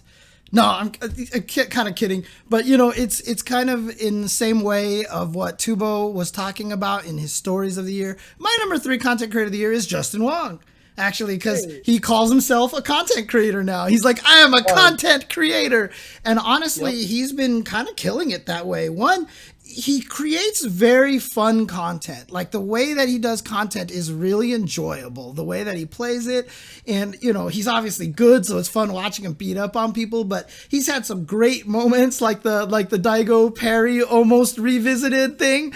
But also he's run a bunch of his own events too. He ran some CVS2 tournaments and all these other things like that. So, and then to do that and being able to try to keep his spirits up on stream, while he's in this kind of pandemic situation, separated from his family and everything like that. And now it's just adorable because when you see him stream, Harper is like on his lap while he's streaming, and she's like trying to hit the buttons and ruin his combos and stuff like that. And it's really awesome. And, Justin is one of those people who, has always wanted to be a family man, right? That's something that was a major goal of his. And for him to achieve that and then to be able to transition so well into the content creation, get all these sponsors, be super consistent with it is really not very easy. So that he's my number 3 content creator of the year. It's a great pick. Mm-hmm. My number 3 is the group of uploaders on YouTube who take matches from games like Street Fighter V and CFN, and as well as from Mortal Kombat 11, and they just put a bunch of matches up for you to watch. And this is like a huge percentage of the fighting game content that I've watched this year is people who like Maniaco Games and SFV Fan and Carozo and Mestatsu and Tanjaru. Like, I've watched so many hours of each of these this year. It's just a really great way to keep on top of what characters are doing and what players are doing. And it's been really cool to, get a chance to see like how top players are playing online, right? And in many cases, they don't know that this is going to be like seen by anybody. They're just playing on CFN or whatever it is. So it's not something you can take super seriously, but it's like it's like a little window into like, at any time you can watch these people play, and I've really appreciated that. It's something I've been watching for many years, ever since that began to come out in Street Fighter 4 days. I've always really liked uploading like that and be able to watch what other people are doing, and for me that has been super important this year. Cool. Okay. Tubo, you're number 2. My number 2 is a guy who has been at it for a while now. I mean, he's not new to content creation, but I do feel like he kind of really fell into the role. He stepped up and put his stuff out there this year, and that's Brian F. Yeah. Yes, I picked a Street Fighter V content creator for my number 2 before David points that out. Yeah, Brian F. has been putting out great stuff. In the past, he and I have had a bit of a rivalry in Street Fighter 4. We would go back and forth. He played Balrog, which that character absolutely destroys mine. But regardless, Brian F. is he's doing his thing out there, man, and I really like that. I really like the stuff he's putting out. Like I said, I haven't watched a lot of stuff, but I have watched Brian F. stuff, and it's really good. Yeah, Brian F. is one of the people that I wanted to put on my list. Unfortunately, he just missed it, so he's honorable mention for me. My number 2 is actually Logan Sama and the Fighting Words team. Oh, okay. Actually, because and the round 1, round 2 stuff. Look, the turnaround time he has on the round 1 and round 2 stuff is crazy. But it's so awesome that we get these interviews with the players beforehand, all these storylines. The fighting word stuff is put together really well. And as a person who's edited and knows about all this kind of stuff, that is just not easy. The stuff that he is doing right now is not easy at all. And so I really have to give them props. We've talked about this for years, David, that we've wanted pre-shows like this forever, and so the fact that they're doing these kind of things is really, really cool. So shout outs to Logan Sama, F Word, and everybody else who helps with the show as well. Jammers, for example, they're killing it, and I hope they keep up with it. Like I said, they're even doing it for the Japan shows, the US shows, and everything that they're basically killing their sleep schedule for. Yeah, good job to them. And it's stuff that we've always wanted in the FGC. And I'll admit it, I'm jealous. Like, I wish I could be a part of that, because it's such a cool idea. It's something that I've always wanted to do. So shout outs to them. Yeah, I think that's great. I totally agree with you. My number 2 is FGC Translated. Watched a lot of that. I really love FGC Translated. I mean, it's just like a great way to... The Japanese scene has always been very strong, and we all know it in like every game. But it's, for me, as somebody who doesn't speak Japanese, it's like I get a brief window into it now and then. But like, I don't know what any of these guys thinks about anything. I get to see them play a game every now and then, typically. But I don't know what they're thinking about anything, because it's just in a different language, and it's rare to get it translated. And I was always really happy to see it translated. In the past, sometimes people have taken that effort, just not very commonly. So this year, FGC Translated did a ton of it. Whoever does it, I don't actually know, took a break of a couple months in the middle. But other than that, it's been really consistent looking at the Japanese scene. Oftentimes it's Daigo, but other people show up pretty commonly as well. And that's been great to just honestly like have a window into what the Japanese Street Fighter scene is thinking and doing is something that I just had not had very often, and I was really happy to have it as often as we did this year. Yeah, I like knowing what Daigo's thoughts on Crocs are. Dude, honestly, so I never really watched Daigo stream because I don't speak Japanese, and like he's a great player, and that part might be fun. But other people are great players who like I can understand them as well, so I watch them. Right, sure. But yeah, I mean the FGC Translated like makes him hilarious, and I assume that's like true to form. Like he's having a really good time stream, and it's been a lot of fun to watch through FGC Translated for me. Yeah, for sure. I love that comment, by the way. Wearing blue Crocs show how brave you are. So good. Most people get black or gray Crocs, but or just the standard orange. The true Croc connoisseur, they'll go with the sky blue. Oh man. Oh man, yeah. When I read that, I was dying. That was good. Okay. Is it back to me? Are we on numero uno now? I think is that number 1 already? Are we at? I did my number 2 last time. Yes. Okay. All right. All right. My number 1. This guy needs no introduction. It's Sajam. Oh, nice. Sajam has grinded his way to. I mean, he was always kind of a streamer, kind of a content creator, but in the year 2020, that dude really, really put his nose at the grindstone. And I mean, besides UltraChenTV, of course, Sajam is definitely the number 1 content creator in the FGC right now, I feel. Don't die, man. I mean, that's what happens when you eat cat ass like that. I mean, Jesus, you're gonna choke yourself to death at this point in time. Like, Jasmine never jumps on your desk ever. It's always Nathan. And as soon as they put down there's Jasmine ready to get her ass eaten. Oh man. But oh man. So I mean, I had Sajam as number 1 last year, and FGC Translated as number 2 last year. All right.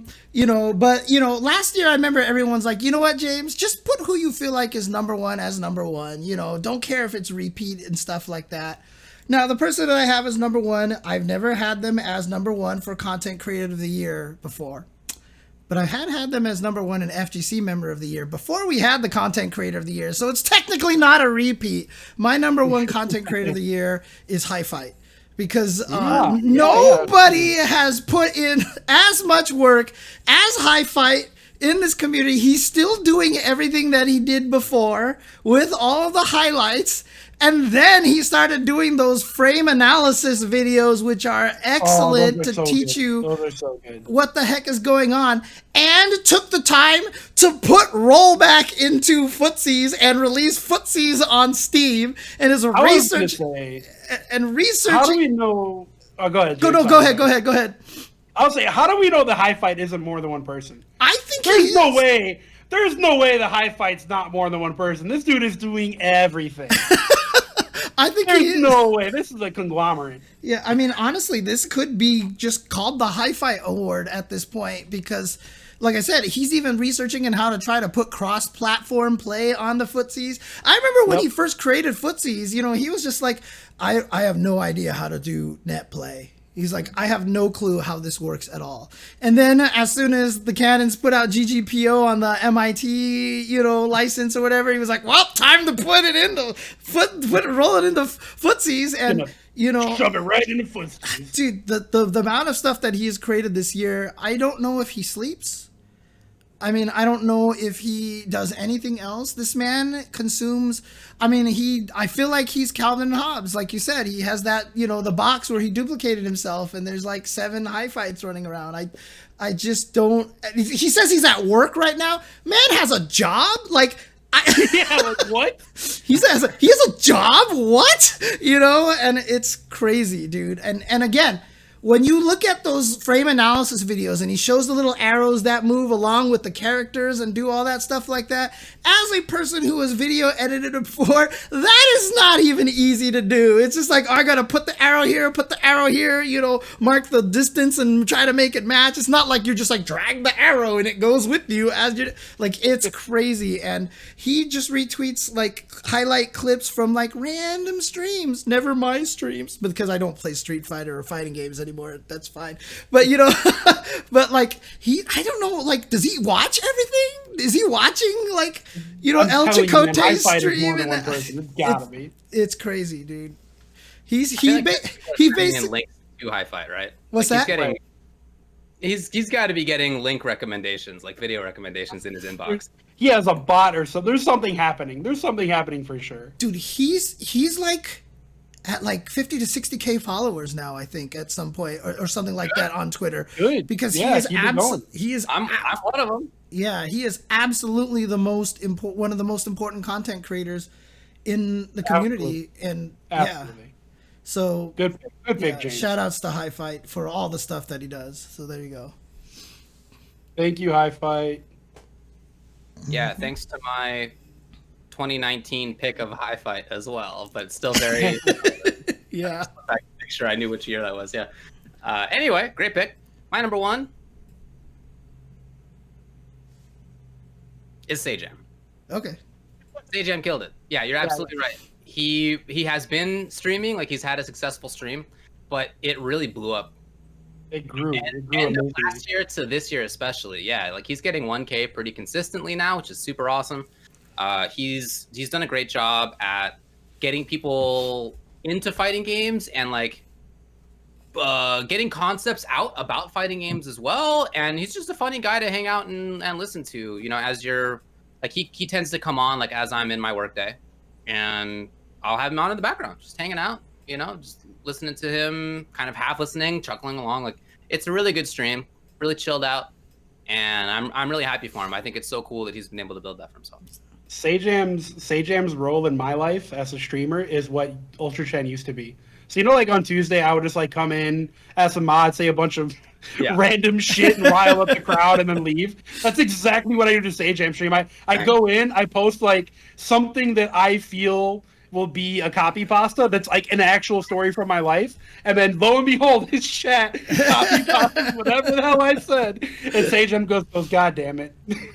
So yeah, he's the new UltraChen for me. That's what I do. I just go rile up his stream and then leave. That's awesome. I just really wish that, you know, he wouldn't stream so early in the morning. I mean, it's like during my bedtime, you know? In the afternoon.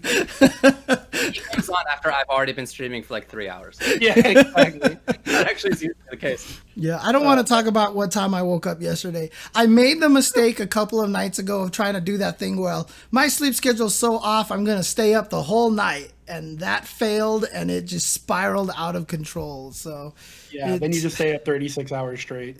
That's what I tried, and I failed. And then no, I mean like you'll try to stay for the 24. Yeah, and then you yeah. go, oh, I'm not tired. Then you're up for another 36, and before you know it, it's 6 in the morning again. Yeah, dude. Oh, my sleep schedule. I've done that before, man. Don't worry. So garbage right now. About Stage Jam, before we move on from this, I just want to also say that he wasn't allowed to do commentary this year for some stuff that I think he really should have been picked for, and that super sucks.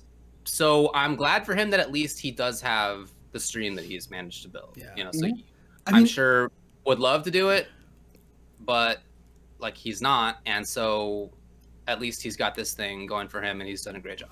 Yeah, Joker, I wish my bedtime was like No, Joker, I wish my bedtime was 4 a.m. Let's just put it that way. So if I could get to bed at 4 a.m., that's a win for me. One of the things I will say about that, though, is that Sajam has approached Eris territory now, where Eris really has to just be like, do I want to do this commentary gig for a few $100s or stay at home and stream and make more than that, you know? Right. And Sajam really has that power right now. I mean, that's awesome. I talked to him about certain events, and he was just like, I can't believe you guys are taking that. He doesn't need to take these events. Listen, Sajam, not all of us are so blessed to have 1,000 viewers per stream. Yeah. Okay? Not all of us are raking in a whole $1 every time we run an ad. All right. Yeah, I mean, I wish I could talk about stuff a little bit more about how much we made this year on commentary, but I'll tell you right now, it is not pleasant at all. So you know, if it can't be a job, it's not a job. It's not a career. No, it has to be just by something else. No. If I have it my way, James, by the year 2022, we will be openly talking about that stuff because we shouldn't be afraid of it. But that's a whole different show and a whole different topic. So Correct. Yeah. All right, we move on. Well, that wouldn't have happened this year, Wasik. Let me just put it that way. Every company used the pandemic as an excuse to shred their budgets to which is non-existence. The dumbest thing in the world because gaming absolutely blew up in the year 2020. Yep. But whatever. Yep. Well, look, there were lots of really, really great content creators and streamers this year. That's part of why one of my stories of the year was about the rise of content. Yeah. Actually taking content seriously, because there were lots of players, lots of commentators, lots of folks who I just hadn't heard of before, to be honest, who built really, really good streams and really good YouTube channels. And, you know, hats off to everybody. This for me, this category, some of these categories were like, what am I going to say about match of the year? But content creator, streamer of the year, I had so many people. Yeah. It was really a tough one for me. Anyway, good job to everybody. Okay. Yay. So now it's my turn to start with commentator of the year, if I'm not mistaken. Yep. And Rip is a great one for sure. That man is approaching an entire year streamed straight. I can't even imagine, dude. I would lose my mind trying to do that. Good for him. Yeah. I mean, are some of them streams like 5 minutes long? Like clicks on, he's like, "Hey guys, here's my stream for today. F you, close." I think he's put at least an hour into each one, so that's ridiculous. I think that counts. That's ridiculous, man. Jeez, I can't even imagine. I can't even stream like twice a week these days. I swear. Kane says not shorter than 4 hours. Holy. Jeez. My normal stream is like 2.5, 3 hours, and I'm burnt. Right. So to go 302 days straight at 4 hours plus, that's incredible, man. Good for him. Jeez. All right. So, commentator of the year, number 8. Commentator of the year. For number 3, this is kind of a personal pick for me, just because I do want to give him a shout out, and that is Ringe. Who's been doing a lot of commentary for hang on a second. My local recording has stopped. Yeah. Your hard drive is full, bud. You ran out of disk space. Yeah, I think I ran out of disk space. Wow. It's okay. It's on Twitch. Don't worry about it. Yeah, I'll download it from Twitch. Okay. This is like a 2 terabyte drive too. This is how, because I upped the resolution of these videos to 920 by 1080 with 60p. So every video I record now is like 7,000 bazillion gigabytes now compared to how they used to be. But Ringe also, I commentated him with 3 times at CPT online, and every time we commentated, like literally after the first time we commentated, like Capcom like messaged us and was like, that was amazing. Like you guys had really good chemistry. You guys were funny. You guys reacted to each other well. It really just felt like when I was commentating with, and I haven't commentated with Ringe that much, but when we were commentating with each other, like we just knew how to stop for each other and like keep going. And it was really cool, and I had a blast commentating. Like I said, I did it 3 times this year for CBT Online, so shout outs to Ringe. I definitely wanted to have him in this list, so there you go. He's my number 3. I personally feel that he's really excuse me, he really is easy to work with. Yeah, that is to say that he does a great job at giving you your time to speak, understanding when it's his time to speak. Like that rhythm he's got down super well. Yeah, exactly. My number 3 is Mr. Aquaman. So Aquaman and I did the grand finals of the MK Pro competition this time. Last time we had done Evo and then the Injustice grand finals like a year or 2 before that. So it's not brand new for him, but I do want to call him out as somebody who I think is good and has been good, but like has continued to like get better and better. And at the pro competition finals, I had at the time a little nodule in my vocal cords that made it so that I couldn't speak very loudly, and commentary was not easy. So I told him that before we started, and I was like, look, dude, like this, like all of the exciting stuff is on you, because I just like can't project my voice. Like I'm gonna be the guy who I'll do like the info, I'll do just the analysis, stuff that I always used to do in the beginning of commentary. But like you have to nail the excitement. And he did. And I think he did a really, really good job of that, especially in a situation where like he knew that like I wasn't going to be backing him up. He was basically on him, and he did that. And he's been somebody who has been making his own content as well, and has been doing a great job on that stuff. So he did great at the We Play event. I think he's had a really good year. Okay. Cool. No, absolutely. Like I said, I mean, he's just been killing it all year long on everything, in my opinion. So yeah. Okay. Sorry. Well, my number 3 is our boy, Delicious Steven, Tasty Steve. Ooh. Steve, I mean, what do I really need to tell people about how great Steve is? Steve. Yeah, do I really need to tell you guys about Tasty? It's Tasty Steve. He's my number 3. I wanted to put my boy on the list. That's why he's there. Make some noise. I actually had a really hard time making the Commentator of the Year list for myself because as a commentator, I feel bad leaving people out. Yeah. So literally it came down to Steve, Vicious, or Ringe. And ultimately, I felt like I had to put Steve on the list. Okay. It's a good pick, dude. Nobody's going to be mad at you for that one. Yeah, that's what I mean. No one's going to be mad at Tasty Steve. He's definitely been both of our picks in the past. So. Yeah. My number 2 is one Mr. Ebonic Plague, aka Isaiah. Isaiah. This one is a little bit personal as well. He was obviously with us on the generation spacing stuff, and so we got a little insight into how his year was going, and it wasn't going great, especially with a lot of the Black Lives Matter stuff. That's something that we haven't mentioned yet, but obviously was a big factor of the year. Black Lives Matter is a huge thing. Isaiah, aka Ebonic Plague, is half black.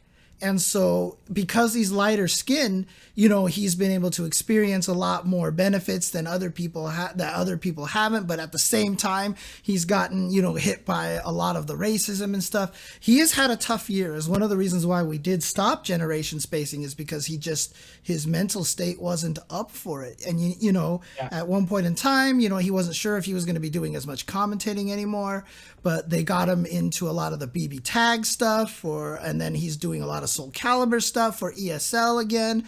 And so I'm just really happy for Ebonic Plague. I've always thought he was one of the best commentators we have out there. Always thought that. And having gotten to know him a little bit more, finding out what he's going through, and then seeing that towards the end of the year, he was back on this game and doing all this commentary stuff, made me really, really happy. So he's my number 2 commentator of the year. Cool. Good pick. Mm-hmm. My number 2 is Spooky. Hey, Spooky. Spooky, dude. Okay, makes sense. Spooky is stuck doing effectively solo commentary more than almost anybody else. Yep. And that's not easy to do, especially when he's also doing other stuff at the same time. But this is something that he's had so much practice. I don't know that anybody has more practice than him of doing that kind of stuff.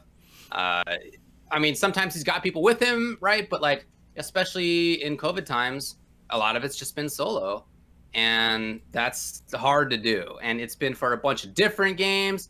NLBC got spread throughout the week, right? We've already been giving Art props for this as well. Yeah. And obviously deservedly so. He did the Evo Japan top 8 for Soul Calibur as well. With the Yes. Yeah, I went back and watched. Okay. Yeah, so I mean that's really hard. He's doing multiple games per week. It's a lot of work, and I think he does a great job. So yeah.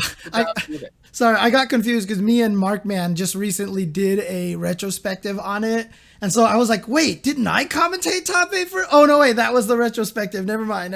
So okay, but yeah, for sure. Yeah, that's a good pick. That's one I didn't even think of, but that makes a lot of sense. Okay. My number 2, similar to what James said, is another member who has gone through a lot this year, and actually went through a point, and again, I keep saying this year, in 2020, went through a ton. And in 2019, it actually looked like this person might not be commentating anymore at all, especially for the games that they love. But they made a comeback, and the comeback has been fantastic, and that's Katana Prime. Katana Prime has been killing it at every event he's been to. He did extremely well at the Wii Play, and not to mention, he's one of the better Mortal Kombat players right now as well. Yeah. I would say he's probably top 16, top 32 in the world, no question.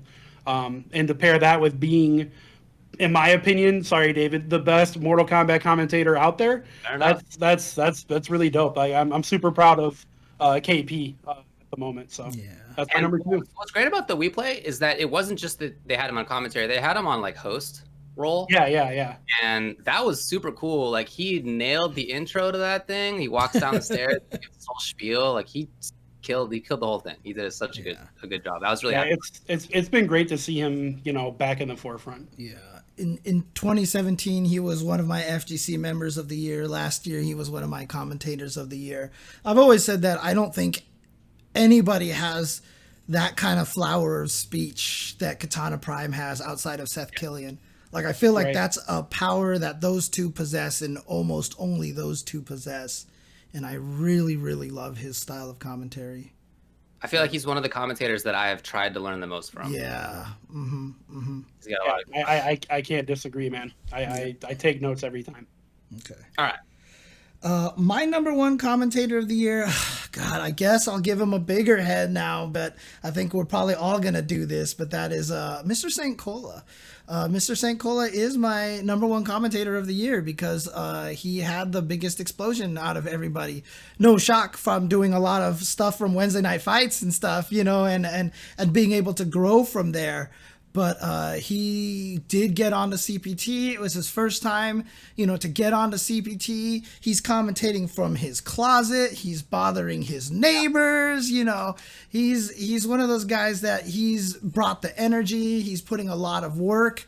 And I feel like he has a long career in this field. So shout outs to Mr. St. Cola. I feel like he's been doing a fantastic job this year. So he is my number 1. I already got that out of the way. I did that right up at the top of this program. You sure did. And I'm not going to do it now. My number 1 is Ebonic Plague. Oh, as well. Okay. Okay. And you kind of went through the reasons before. Not just to the commentary itself, but also his issues that he's had to get through personally, which I'm sure have been very tough. He's done a great job at coming back to commentary. He's done a ton of different games. Like he did Caliber and BB Tag. He did Mortal Kombat the other day. I don't know. Yeah. So he's on MK. Yeah. He's just a really good commentator overall. And, you know, I remember Evo Japan previous year, this was 2019. He got flown out for that. And that was one of the first things. Yeah. I mean, go to Japan was like a big deal for all of us, but him as well. And I was so happy that they did take him out there because I thought he was such a great, like, rising commentary star, I felt. And that I felt he should have gotten the top 8 of whatever game it was. I don't know, was it Caliber? Now I don't remember, to be honest. But whatever game it was, I felt that he should have gotten top 8. And instead, you know, I mean, whoever did it was good. It wasn't like they put some jobber on there. But I just really thought that he should have shown up more. And so I was really happy that he has shown up a lot more. And that even though he took some time off, he is showing up a lot again. And whenever he's on, I know that there's going to be great commentary. So good work to him. Okay. Good stuff to Isaiah. Yeah. Yeah, well, Caliber, Tag, Grand Blue, Mortal, Central Fiction, and BBCF. Okay, yeah. A lot of games. He can do Street Fighter. He can do Marvel. He can do whatever you need him to do. Yeah, he definitely is knowledgeable in Marvel 3. Yeah. Well, my number one is a guy that I'm glad that I got to watch their career progress so quickly. I'm glad that they didn't get discouraged when they first started, because when they first started, they weren't good, but they kept at it. And now they're one of the best commentators in the FGC. One of my favorite people to watch. I watch games that I don't even care about because this person's on commentary, and that is St. Cola. I think St. Cola has absolutely killed it this year. Like I said, when he first commentated, I was like, it's work. And then a year and a half later, I'm like, man, I can actually learn from this guy. So big ups to St. Cola. I will never compliment you ever again, just so you know, but you are my number one commentator of the year. Good pick. What have we done here, man? Now I know, right? St. Cola's I can never compliment him ever. Matter of fact, you suck, Cola. Get out of here. St. Cola's gonna be the next Jabali, dude. I swear. You know. Oh no, nobody's head could be that big. Every time he wins a round, his head gets inflated, right? So yeah. Oh boy. All right. All right. Let's move on to. Oh, I had this as Player of the Year, but I guess we're going down to. Oh, we can switch it either way. Which one would you rather? What do you want? What do the viewers want to save for last? Player or fighting game of the year? What do you guys want us to do last before we get into random and resolutions? What do they want? Player to be last? Player last? Player last? Player last. Yeah. Okay. Player last. You got it. Fighting game of the year. Actually, before we start fighting game of the year, let's go ahead and show you these cool trailers of 7,000 games that you don't care. No, I'm just kidding. I'm not going to do that. So Negative. Next year, we got to get stupid trailers in between each one. Yeah. And by the way, earlier in the night, winning for these 17 categories that we don't want to make any pomp and circumstances, about as, best software of the year, which goes about best, goes of the year, and best streamer goes of the year. And okay, there we go. Trailers. No, I'm just kidding. Anyways, let's go. Fighting game of the year, number 3. David, you first. My third fighting game of the year. Again, this doesn't have to come out this year, and that's a good thing because I picked Killer Instinct for my fighting game of the year. It's a game that I played a lot of in 2017, I think. That sounds right. And then as people kind of left the game, I also left it, and I just, I thought it was really good, and I was like, sorry to not be playing it anymore, but like everybody was like, well, we're moving on, and then I didn't play it for a couple years. But this year, when everything shut down and I knew that there'd be no offline play for the foreseeable future, I thought to myself, well, what do I want to play? Like, there were no events either, right? There wasn't even like anything, like there were weekly NLBCs or whatever, but like there were almost very few things. Yeah. And so I was like, well, there's not going to be any commentary gigs. There's not going to be any offline play. what games do I just want to I just like playing them without any thought of like what's going to be a job or a gig, and which games can I play right now as I'm stuck here in my house. And KI checks that box for me. It's a great mix of fantastic game that I love, and also you can play it online. And so I played it a ton during the spring, and then I played it a lot, I don't know, a couple months ago I started playing it a lot again. And I just played it earlier today for like 2 or 3 hours. So it's a game that I really, really like, and I've had a blast picking it back up this year. Who ended up winning those sets between you and Sage? I didn't get to watch all of it. Oh, I think you were up 10-5 when I left. Yeah, it's probably like 25-10 or 25-15 me, something like that. Okay. Oh damn! Yeah, so nice. I gotta catch up Sage a little bit. It was. I definitely like he won the first couple, and then I like won a lot, and then he started like figuring it out for sure. So. To be fair to Sage though, I was in your chat coaching you and not giving him the same help, which makes me a terrible captain. But you know, no, I mean, look, like, he's obviously just. I mean, he's a very strong player, you can tell, and he was really picking it up like as we were playing. So he had good ideas. He just needs some refinement. Definitely. All right.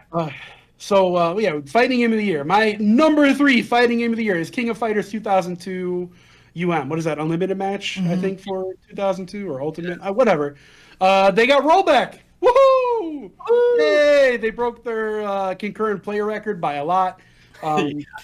So that's my number 3 game. If you're getting rollback in 2020, that's a pretty good chance you're going to be on this list. I think that's a great one. Before I do my number 3, I do have to give an honorable mention. I really hope one of you guys put it on your list because I wanted to put this on here. I just didn't find the room to squeeze it in there. I have an honorable mention for them as Fightin' Herds because it kind of had a nice little rise when it got included to EVO, but then obviously EVO got canceled, and so they still had an awesome event and everything like that, but it was just kind of a roller coaster year for them. For number 3, I actually did put Footsies in there just because, you know, of the stuff that, I mean, not only did Hi-Fi create and put in the rollback netcode, he keeps adding crazy little features in there, but the one player mode that he generated is like the most genius thing ever. That he created the Whiff Punisher, he created personalities described by the name to actually show people what kind of players you might run into, and he really does give you an idea. Like, what a genius idea! Like, of all the things that I've never thought of, like, of course, you just make a computer and say, this is a defensive character, learn how to fight this. Like, just blatantly telling you, like, figure out how to fight this. And what he did was, the Wi-Fi player, that's the one that, like, teleports. The rollback. Yeah. The rollbacker cheats, dude, straight up. And just, you know, the content that it generated from all the people streaming it was hilarious, too, so... I mean, I have to give number 3 to Footsies because amazing game. It's a good pick. Mm-hmm. All right. My number 2. Number 2. You're number 2. My number 2. You're number 2. David. All right, you're number. Me. Tobo. My number 2 is Super Smash Brothers Melee on Slippy. Of course, yes. That's my number 2. Yeah, well, this is a game that has had such a great last like several years at this point, really since, I don't know, 2013, whatever that year was. It's been killing it. This year with the pandemic, they ran into a worse situation than many of us, not having online play natively at all. There's just none. And then not having a great rollback situation as well.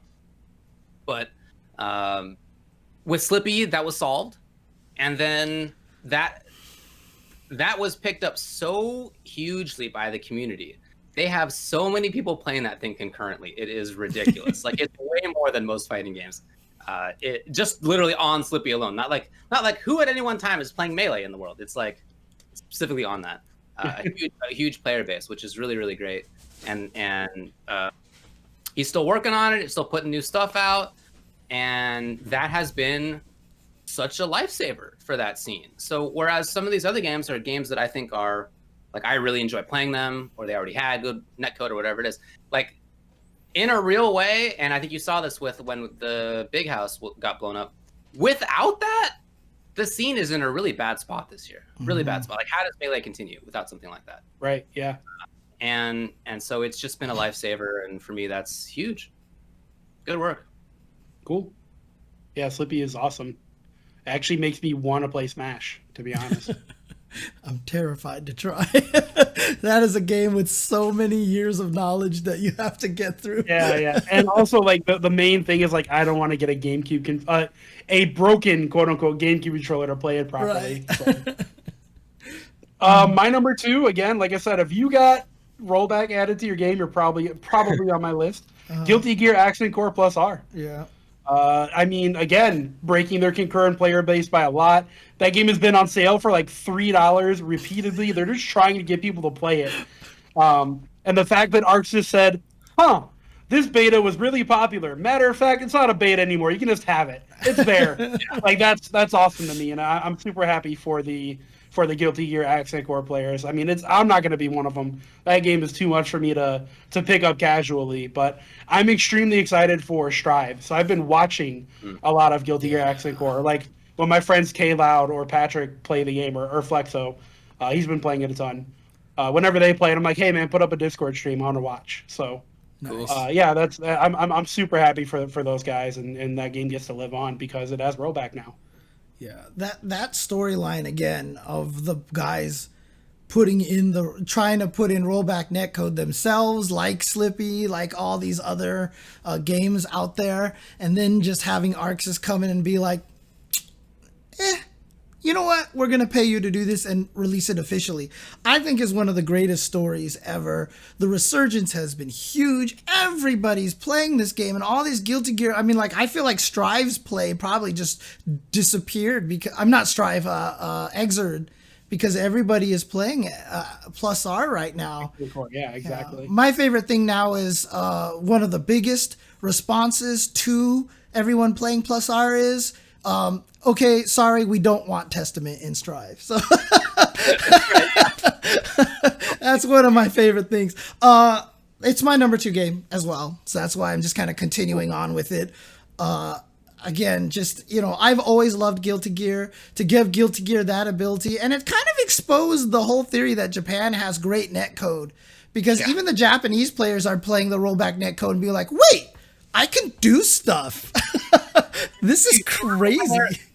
They put out their player reactions in some cases, or I guess they were compiled as player reactions. And one of them, like, this is like magic. Like, can you believe what has been newly invented? It was like they had never considered it before. Yeah, I had just mentioned Flexo. Him and I were on a Discord call yesterday, actually, and he was like, man, like, didn't the Japanese players, like, didn't delay base work for them? I was like, no, dude, it didn't work for them. Like, that's such a huge misconception. After Accent Core got rollback, there was, like, Twitter message after Twitter post after Twitter post of people just saying that, holy crap, this is amazing. So, yeah, it's really cool. I believed it. I had always heard, like, oh, Japan is small and delay is fine for them, but obviously not.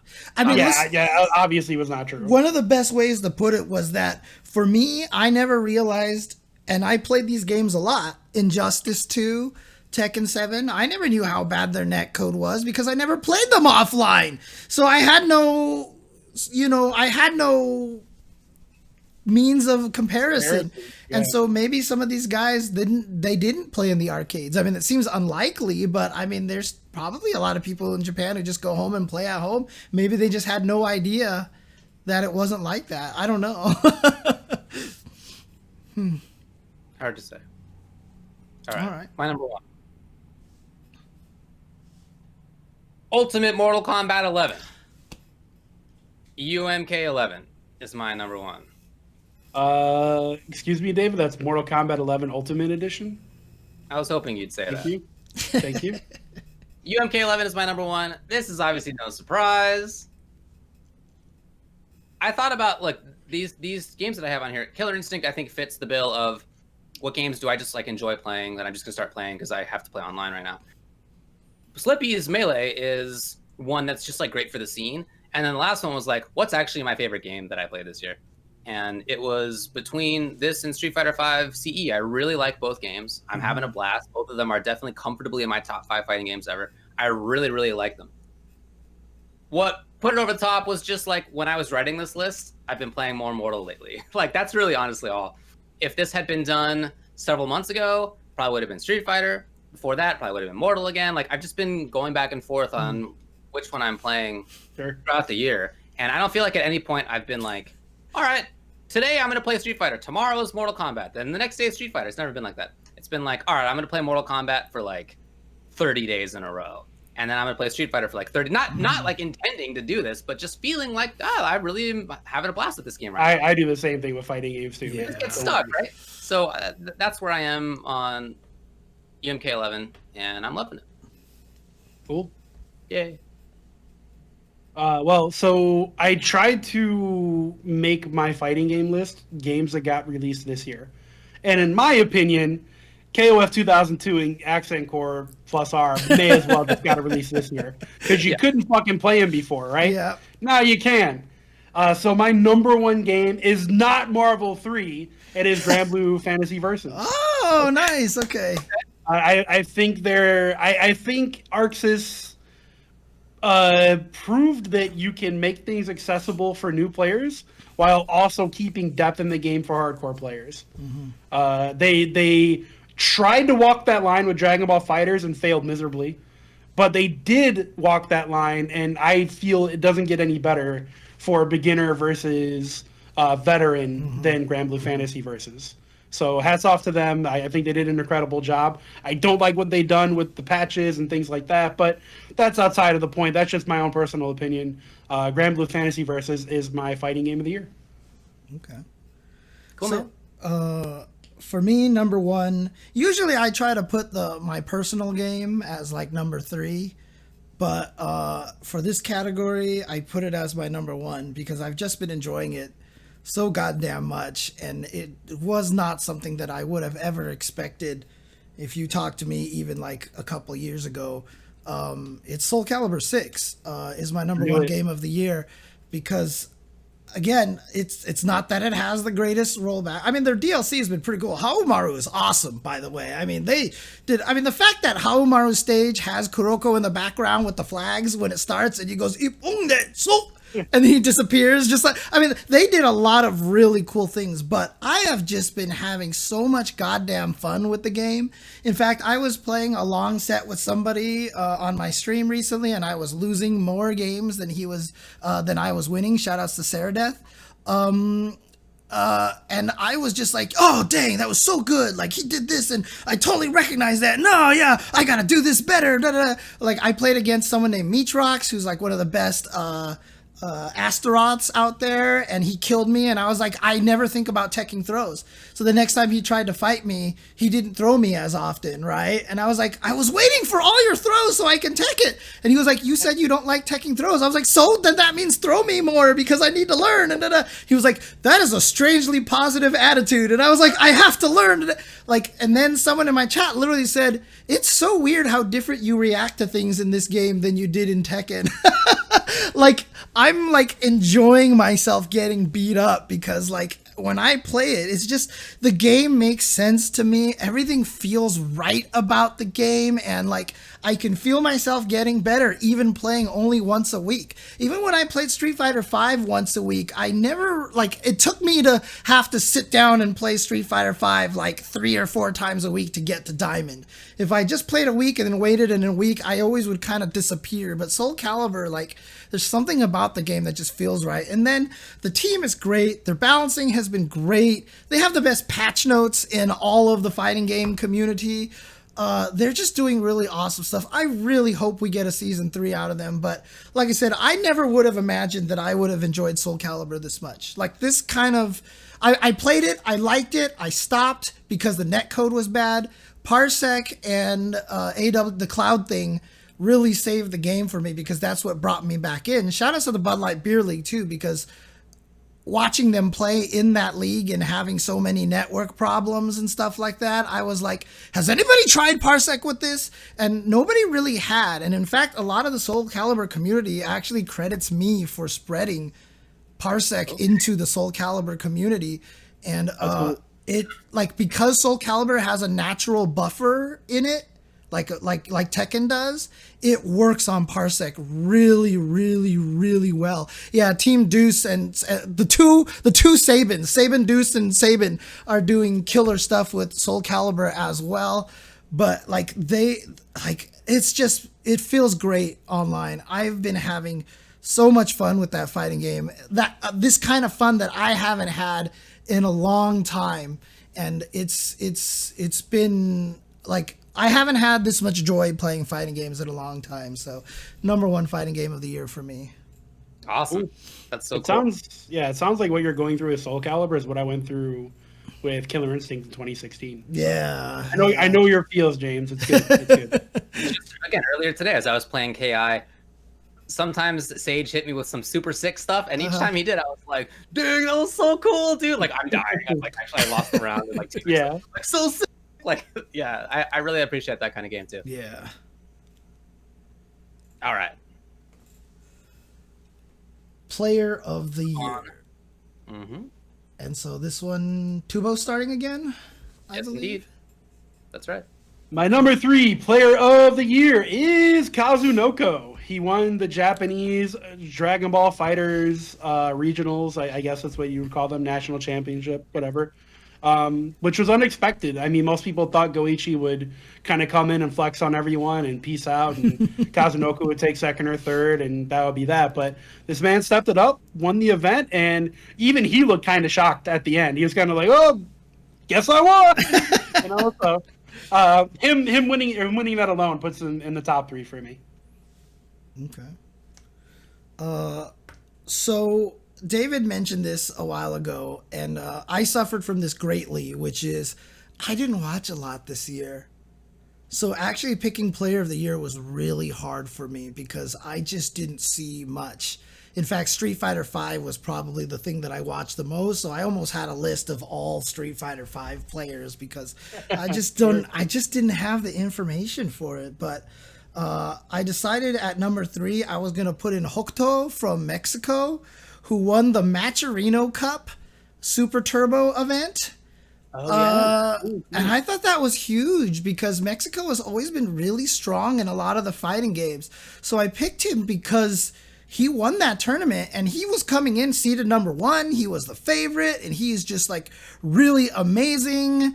And I just feel like it's such an indication of, you know, what happens if we had more global, if players from Mexico and South America were able to travel more, how much more dominant that they would become. This wasn't even an easy tournament. I mean, we had Damdai in there. We had, you know, El Trouble was in there. They got 3rd and 4th, okay? #1 and #2 were Mexico, okay? So, and this is on GGP. Mexico? And this is on Fightcade. So obviously the net code was amazing. And, you know, this obviously gives me a chance to shout out the Macherino Cup as well, because the Macherino Cup was absolutely amazing. So much fun. Again, shout outs once again to Arturo for doing an amazing job setting that up for everyone to restream. Wow. I mean, he set up a restream and it worked. I mean, half the times, like, people try to give you the video feed and it doesn't work and all this other stuff. But honestly, winning Super Turbo in the face of so many strong players, I thought was huge for Hokuto. So shout outs to him and Team Mexico. It's a cool pick. So the way that I picked my players of the year is I tried to think, like, what does it mean to be a great player in a year with almost no offline tournaments? Mm-hmm. And I ended up with people who I think did a great job at both the tournaments that they could enter and also at the stream and content game. Because to me, in this year, that's like just as important to describe who was a great player this year, because there just weren't that many things to do. So my #3 was Smug, who had an awesome year commentating, doing his stream, and his YouTube is great. The editing on that is awesome, and he also qualified for Capcom Cup as well. So with the greatest of ease. There wasn't like a lot to do, but Big fan. I think he did super, super well. That's a great pick. I love Smug. Okay. Yeah, Smug's a good one. Oh yeah. My number two is a guy who, unfortunately, is no stranger to second place. He took second place at EVO a few years ago. He took second place at Twitch Rivals, and he's taking second place right now. It is Ray Ray. Ray really stepped up to embrace online play, which is something he's never done before. Given the type of players that he's such a executionally heavy player type. It makes sense that he wouldn't want to mess with online play, right? But he embraced it this year. He's been streaming sets. Obviously, he took second place at Twitch Rivals. So, shout outs to Ray and congrats on another second place win, my dude. Big ups to the Urbans. Oh, man. Poor guy. My number two is, I think I had him as number one last year, is iDomination, a.k.a. iDom. Just because, man's won Capcom Cup. He should be rolling at home in a bunch of socks and stuff like that right now. But he's just doing what he's doing. And he's been destroying everybody in Street Fighter League. And he had just this streak of NLBC where he won like every single one of them. Arturo said that NLBC gave out $119,000 this year. So congratulations to iDom for $119,000. Essentially, because that guy is... Ooh, yeah, they finally ended the streak. Arturo was one of them who did it, by the way. And but still, iDom has just been killing it. I know his team has finally taken some losses in SFL, but for that full first half, his team was just unbeatable, and everybody else on the team was like, who cares if I win or lose? iDom is here, and he would make the most ridiculous comebacks. And he's doing it the same way, even with all the trash talking between Punk and Gustavo. iDom's just sitting there.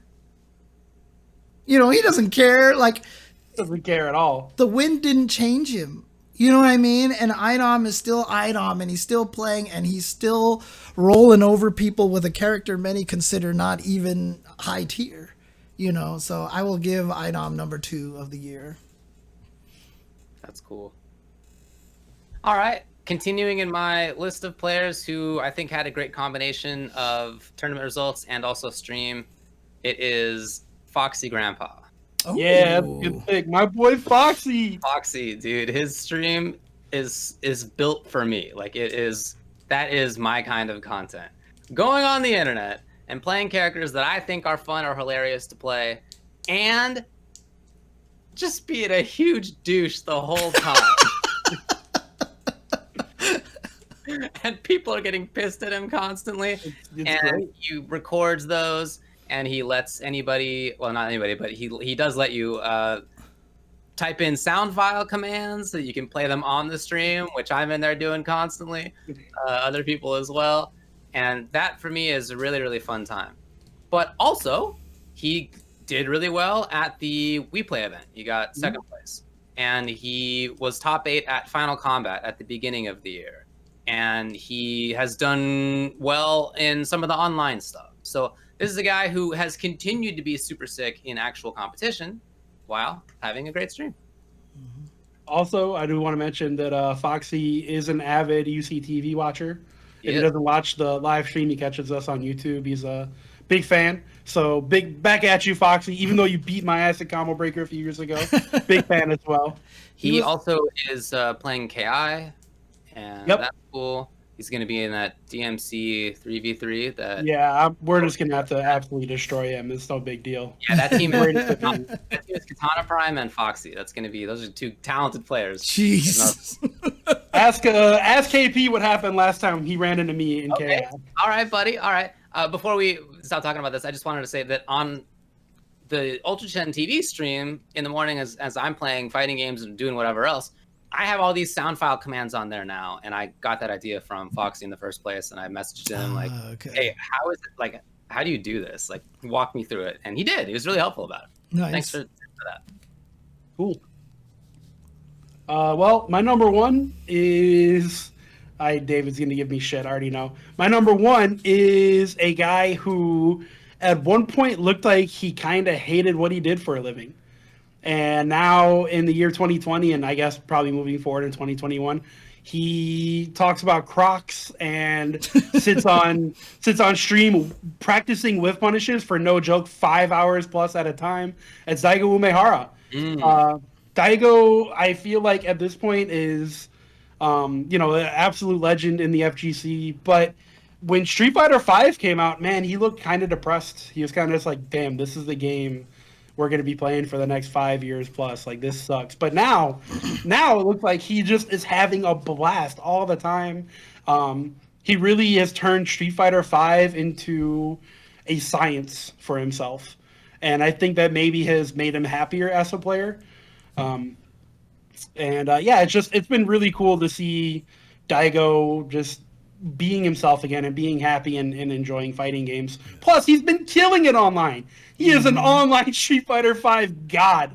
So I personally think Capcom Cup's going to get canceled because of COVID. But if it doesn't, I'll definitely be cheering for him at Capcom Cup Finals. Yeah.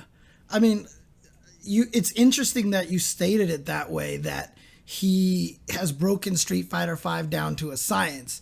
Now, I know not everybody agrees with how I view these games, but I do think Street Fighter V is a very scientific game. And the thing that's been amazing about Daigo's transition from being, like you said, almost kind of down on Street Fighter V to now being like one of the most dominant players of Street Fighter V is that he kind of embraced and understood the difference himself. You know, he was on stream recently where he talked about how Nuki can't play this game because he's too old school. His mind won't change. And the games a long time ago were about the speed of decision making, and this one is more about the knowledge and understanding what to do and stuff. And yeah, I really honestly didn't think Daigo was going to be very good at Street Fighter V because I just didn't think the game was meant for him. But lo and behold, because of the way Daigo is, because of the spirit that he has, and because of the competitiveness and just the absolute way that he just approaches problems, he has figured out what Street Fighter V is about. And now he's one of the best. And the things that he practices are pure reactions, just understanding how to read all the situations. And I feel like that's such an interesting transition to see him go from the original style of more emotion play into now more of the scientific play and really embracing it. And I don't think anybody could have pulled it off quite like Daigo could. And so he got into CPT Asia. He won CPT Asia easily. He's super good, and then he showed look at him. He played Hitbox. Oh, everyone plays Hitbox. He plays Honda. Oh my God, Honda's good. It's like, come on, what have me and David been saying about Honda for 2.5 years now, or 1.5 years? That character's really good. Right. By the way, and also Hitbox for even longer. Yeah, I know, right? And then he took all that winning money and he did a charity stream and he donated all this money to. Yeah, Daigo is number one in 2020. For me, there's no question. He's the number one player of the year. Number one for me as well. Yeah. All right, Daigo across the board. This is what a shocker. Read on. That's so sick, actually. Yeah, it is pretty cool. This is the only one that we've all had the same person as number one, or the same anything as number one, and it's Daigo. I'd like to add right now that 2009 me would not believe that I just said that. Yeah. 2009 me was the biggest Daigo hater on earth because he came to America and won every tournament. I hated it. I wanted to see the homies win something, and Daigo was like, nah. So yeah, 2009 me would not believe that 2021 me just said that Daigo's player of the year. Yeah. Again, I was trying to pick somebody who I think had a successful year, both on the competitive side and also on the content creation side.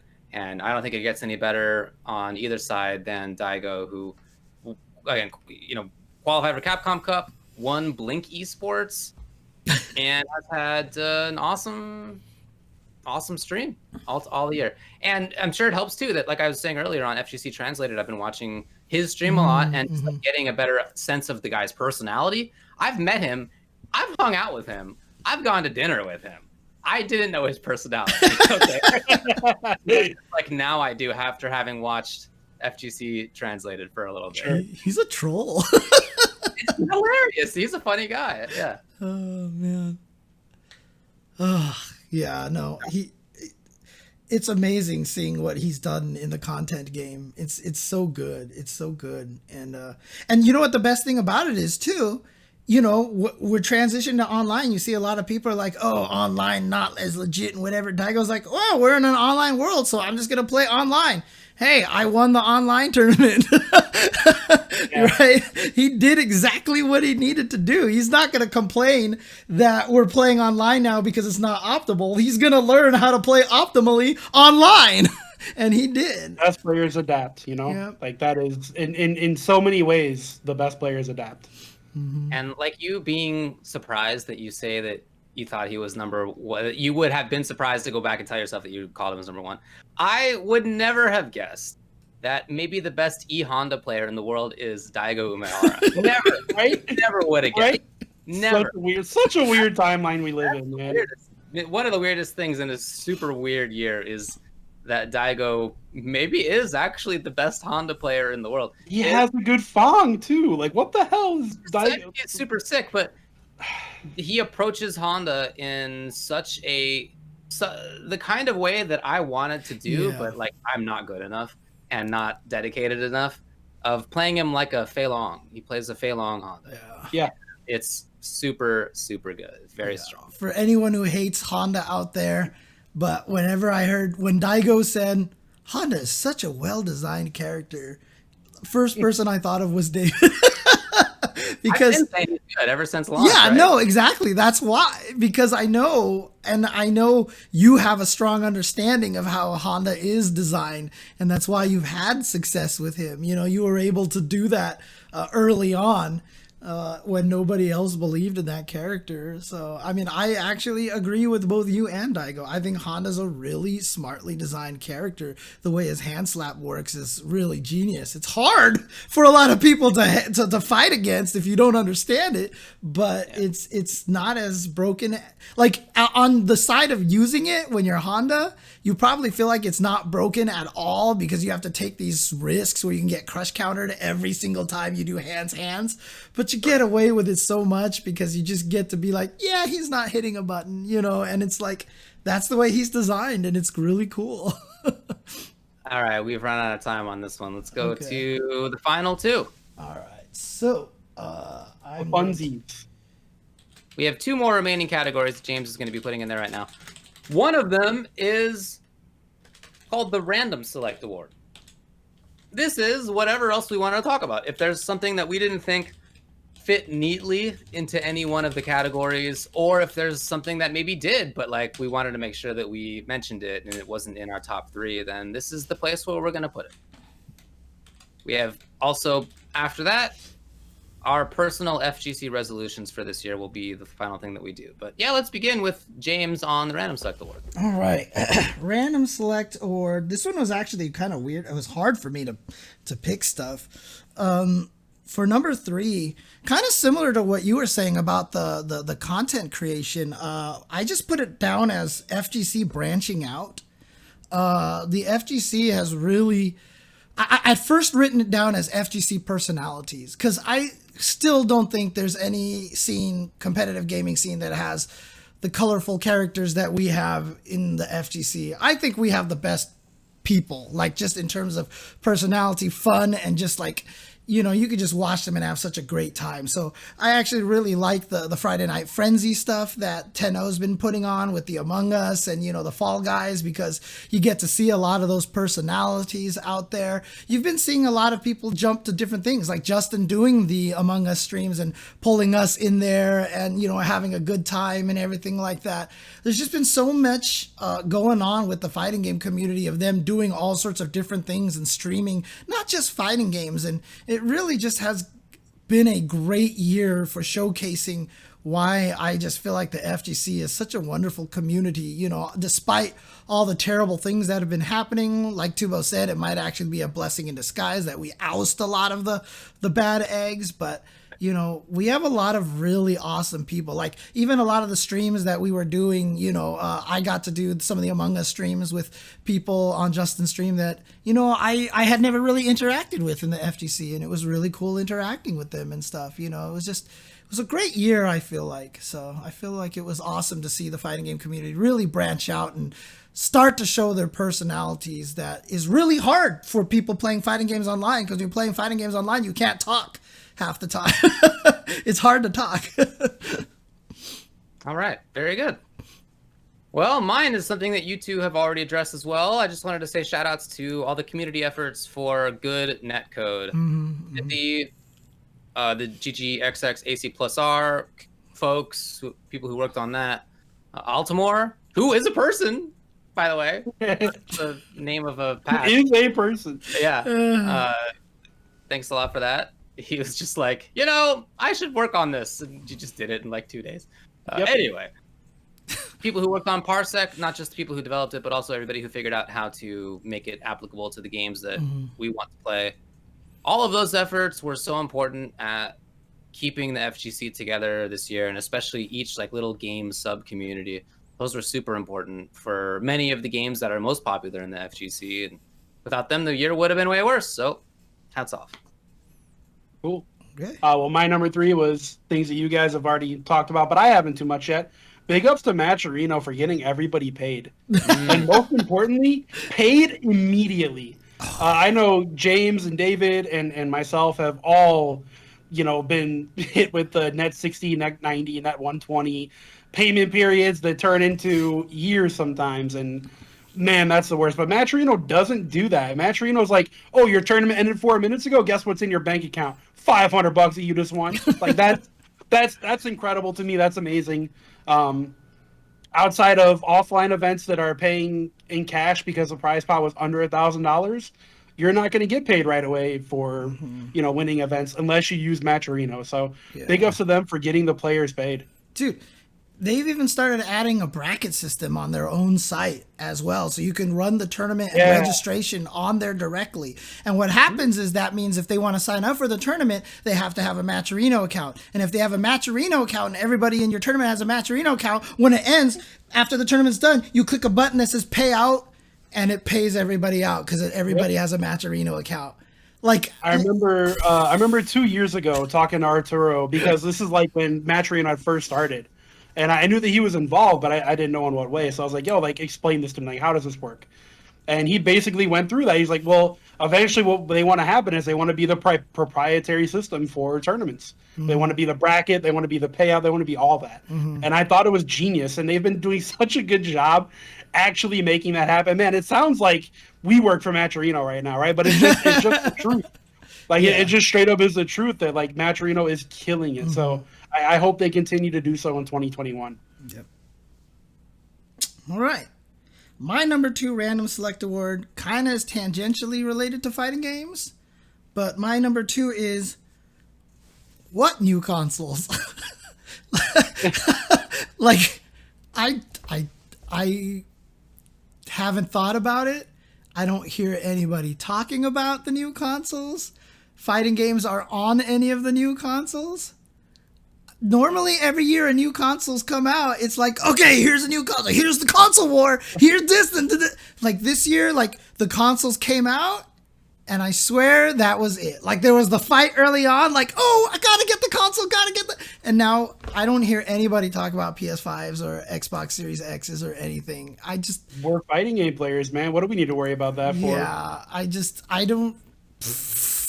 Like, honestly, this has been the absolute most lackluster console launch, in my opinion. Now, maybe if I was younger and I was more excited about them 4K and, kind of stuff.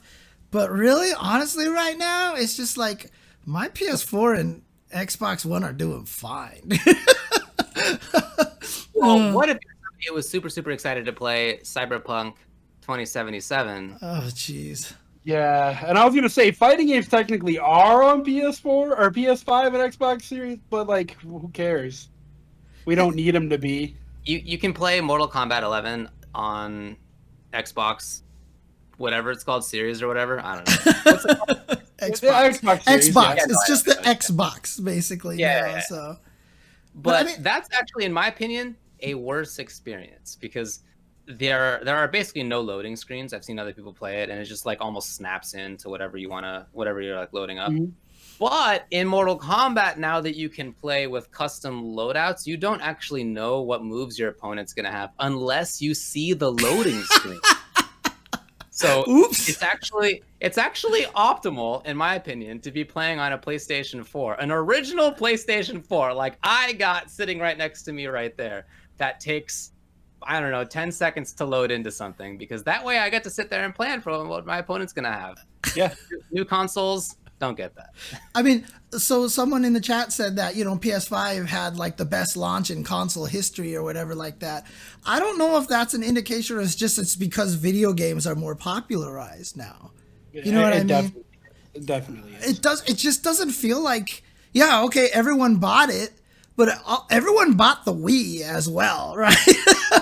Yeah. I mean, Wii's were sold out for like a year straight. It's the only thing in my life that I have ever camped out for. And it was one of the greatest stories I've ever told, I've ever experienced, the time that I actually got it. I even wrote it all down in a blog. I still have that story somewhere. It's just, like, it shouldn't have happened. It was like completely like a sitcom, because everybody in that line had some weird ass story that was like, including some conspiracy theorist who was telling us all these crazy things that happened to his friends and stuff. It's a great story. But I mean, everyone bought a Wii. Just because the PlayStation 5, everyone bought it, doesn't necessarily mean to me that it's had an impact so far. So that's just how I feel about it. So, well, I for one have really enjoyed watching other people play 2077, because it's been super funny to watch all the glitches. They don't look like they're having a great time, but I'm having a great time watching them not having a great time. My favorite Cyberpunk clip wasn't even a glitch. Did you see the video where the guy walks up to the girl sitting on the steps and the command prompt says pet? No. He's like, pet? What? And he clicks the button and the camera pans down to a cat at his feet and he starts petting the cat and the streamer's like, oh God, thank God. I was about to... It was the funniest. The way he reacted stuff was so funny, dude. Oh my God.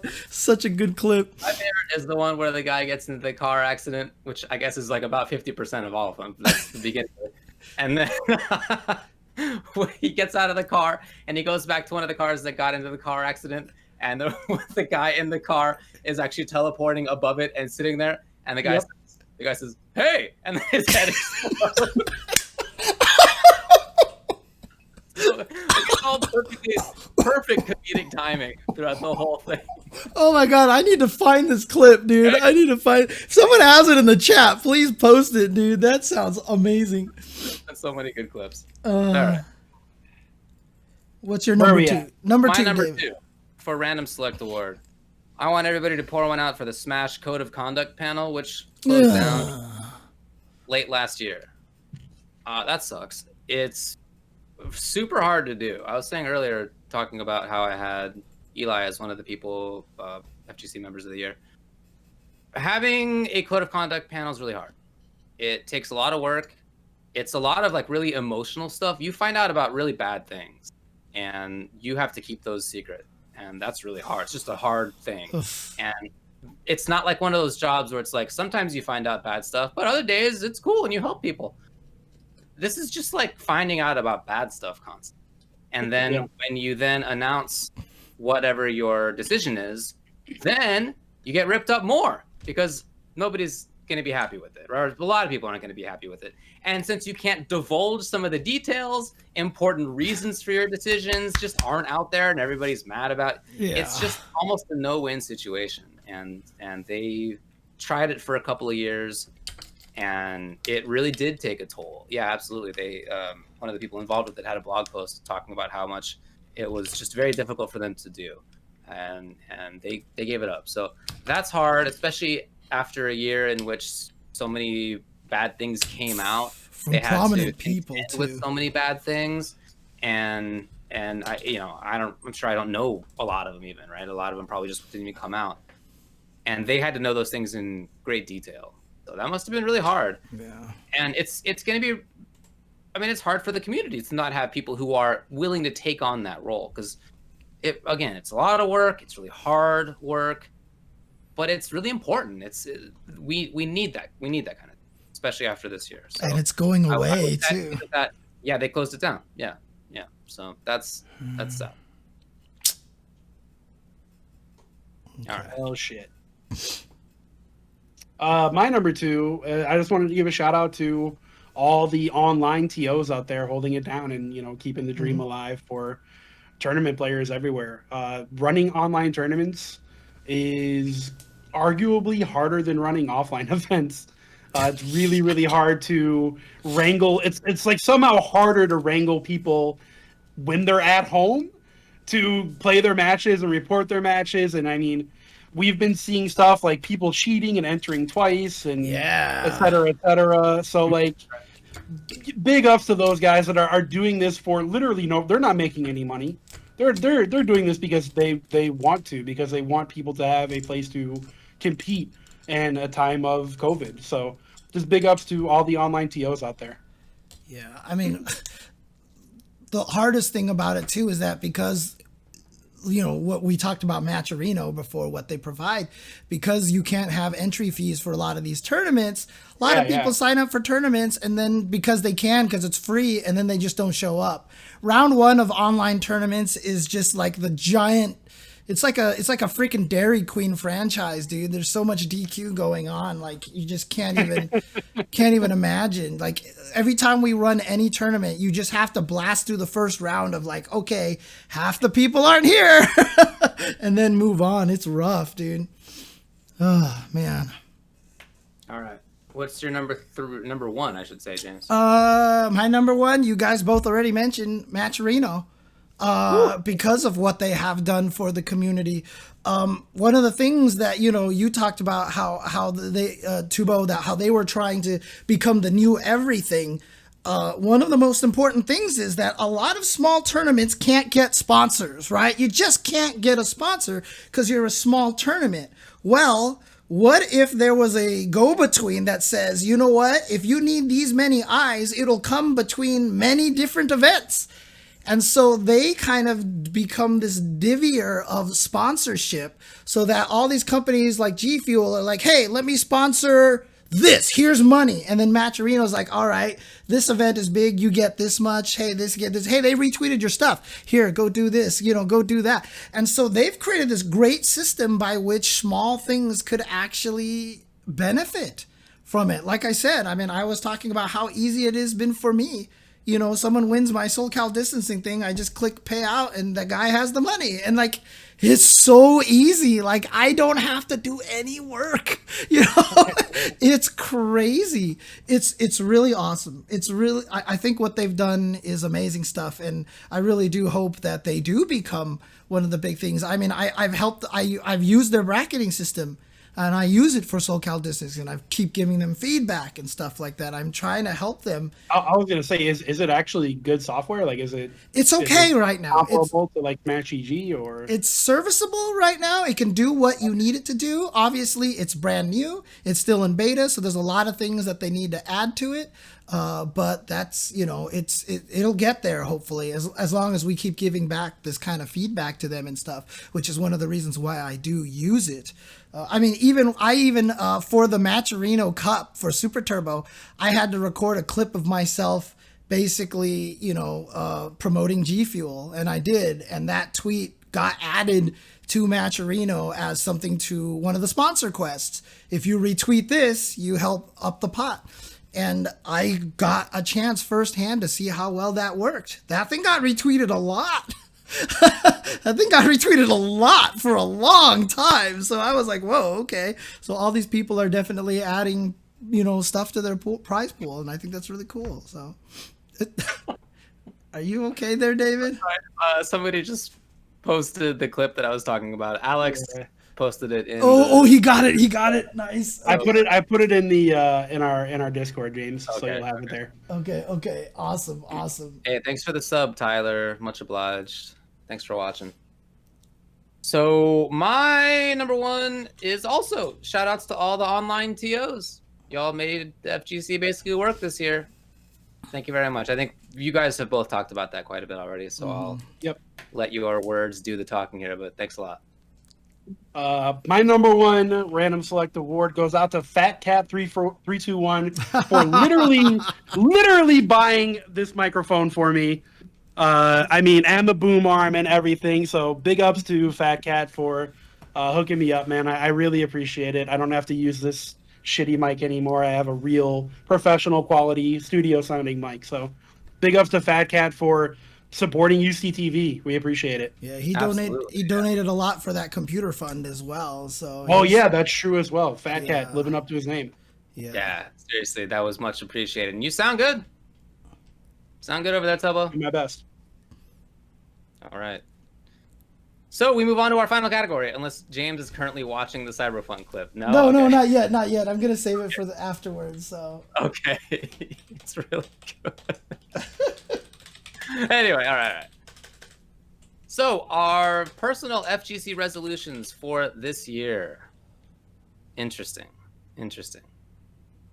I was going back and looking at my resolutions from last year, which just like don't bear any resemblance to reality at all. But I couldn't have known that, right? Yeah. All right.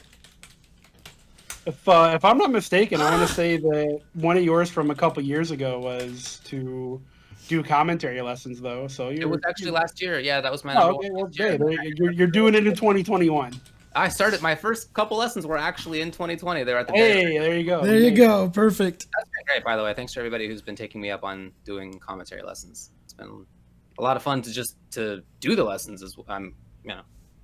Anyway, let's go on to the next. All right, well, David, let's hit us with your number 3 resolution. My number 3 resolution is to help the fighting game community code of conduct really get going. Okay. We've been working on that for quite a while. We've been working on that for basically 6 months, honestly. And a lot of it has been off and on. I mean, as I was saying, it takes a lot of work, and it's also just like difficult kind of work. So I think it's kind of been understandable that many of us have like kind of taken steps back from it here and there, because it can get a little gnarly. Even though we haven't like really begun taking in like reports, we still like kind of delve into some of this stuff that is just like not easy, especially considering the state of the world. Yeah. So there's been a lot of fits and starts, but it's getting there, and I hope that it will be out there soon. And cool. I hope to stay involved and try to make it work. I guess the example of the Smash Code of Conduct shutting down at the end of last year was like one of these. Yeah, rough. We'll see. That's my number 3 goal. If you're involved, I believe in it. I can say that much. Oh, thanks. My number 3 is to actually practice a game and compete again. And I've already dug into that with KI. I mean, I don't know how long I'll compete, but at least for this one event, I'm definitely going hard. I've been playing ranked again. I'm gonna make Nikki play with me. I'm gonna make everybody play with me. So, I want to compete again. I haven't competed seriously in a fighting game, besides Twitch Rivals, which I did that for like 2 weeks, right? Like that wasn't that serious. I haven't competed in a fighting game since Samurai Showdown. Sam Show was the last game that I really took seriously, and that because of the circumstances with the pandemic and SNK not giving a shit to make the game playable online, I had to drop it. I couldn't keep supporting it. So yeah, I really want to test my mettle in a fighting game again. So that's something I'm definitely going to accomplish, even if it means I have to compete online. It does. Yep, unfortunately. Okay. All right. Unfortunately, my resolutions are kind of a bummer in a lot of ways. I mean, really, honestly, for my number 3, I just put down, I really don't know, honestly, because I don't know how many times I can sit here and say I'm going to do more content, I'm going to play more, I'm going to do all these things, and then just end up not doing any of it. I look back at all my old resolutions, and I very rarely accomplish any of them. And this year has been really, really hard for me. I started off really, really well. I had the Chen reactions and doing all this stuff. I had an editor who was helping me do stuff. That didn't work out in the end. And I don't know, man. Like, I feel like I'm at a content producing low. Like, I feel like I'm not streaming as often as I wanted to. I wanted to do first attacks again, which I did for a while, but then it petered out because, like I said, it was hard to do all that stuff. So I don't know. Like, part of me kind of tells myself I don't want to give myself resolutions this year. I kind of just don't want to hold myself up to something that I'm not going to complete. You know, I mean, I put down that I was going to learn a new character in Tekken. I never did. I told myself I was going to do more beginner restreams. I did 0. Like in 2018, I just said content. I didn't do any of this. But like, it's like a really rough situation right now for me, and I'm trying to figure it out. And yeah, I mean, I used to see a therapist. A lot. And I can't afford it a anymore. lot. No, I did. So I don't mean to laugh, James, but I see a therapist a lot. Dude, there was one point in my life I had 2 therapists at the same time. Like, I saw 2 different people at the same time. I just can't afford it anymore because healthcare doesn't cover it, and it's expensive. Like, I literally cannot afford a therapist anymore. And my current therapist that I was seeing is really old. He's on the verge of retiring, and he just said, you know what? I'm tired of dealing with healthcare. I'm not doing it anymore. It's just flat rate this much every single time.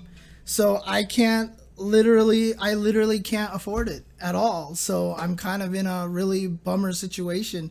And, you know, I've just been, like I said, this year's hurt a lot for me. I've had a very, very hard year.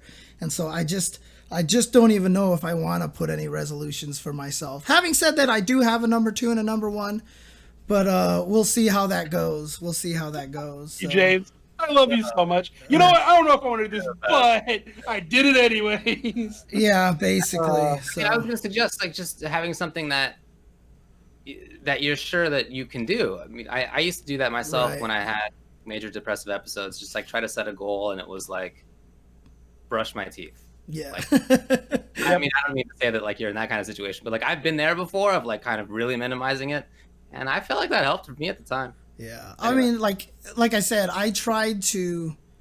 I mean, I could just come out and fully and say it. Like, the reason why I didn't do SoCal distancing yesterday, because usually I started at 7:00 p.m. I didn't wake up until like 7:30 or 8 p.m.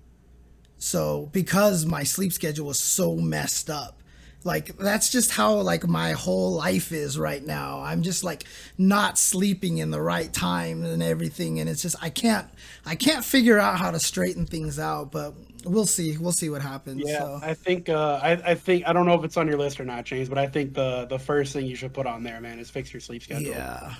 I think if you just had even if you woke up at noon every day, you would feel so much better than waking up at 8 p.m. Yeah, if I could fall asleep, it would help. So. Yeah. Dude, if anybody knows things about bad sleep schedule, it's me. I get it. I know how hard it is, but we're gonna find a way to fix that for you for sure. Okay.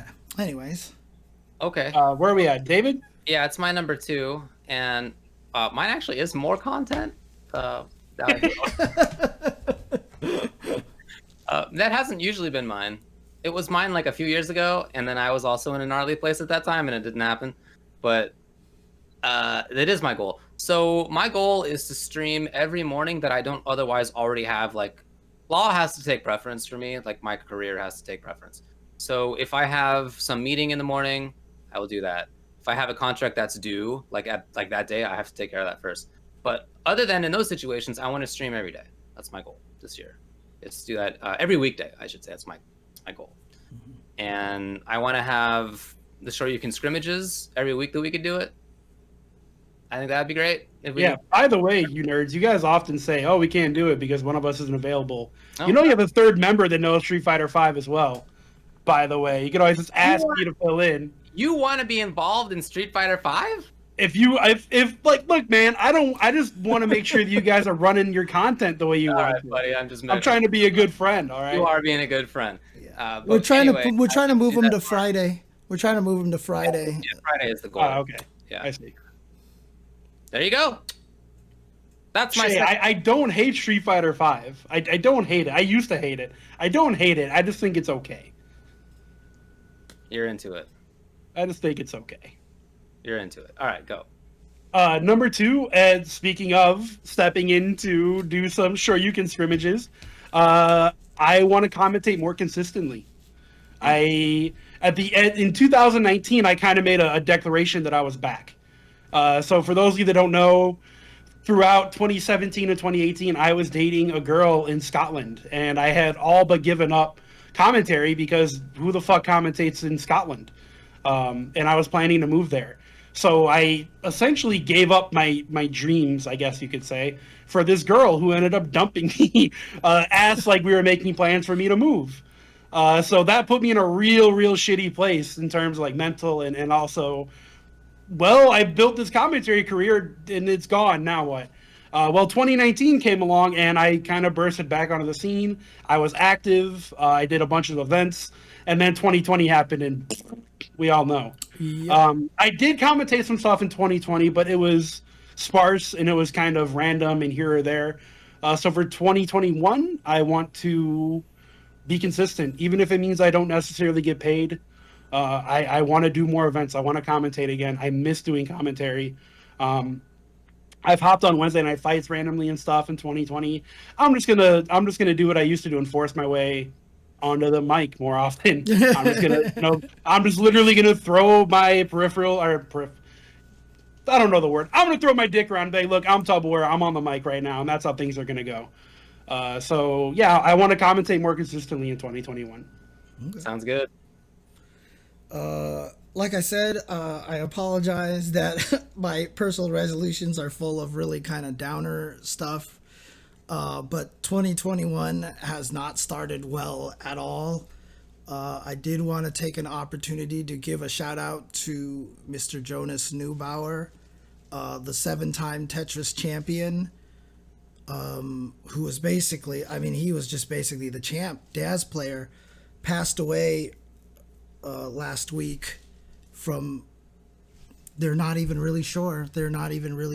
So, and like I said, he is the guy, right? He is the 7-time champion. He was the one who lost to Joseph, and Joseph became the new reigning champion who won 2 years in a row.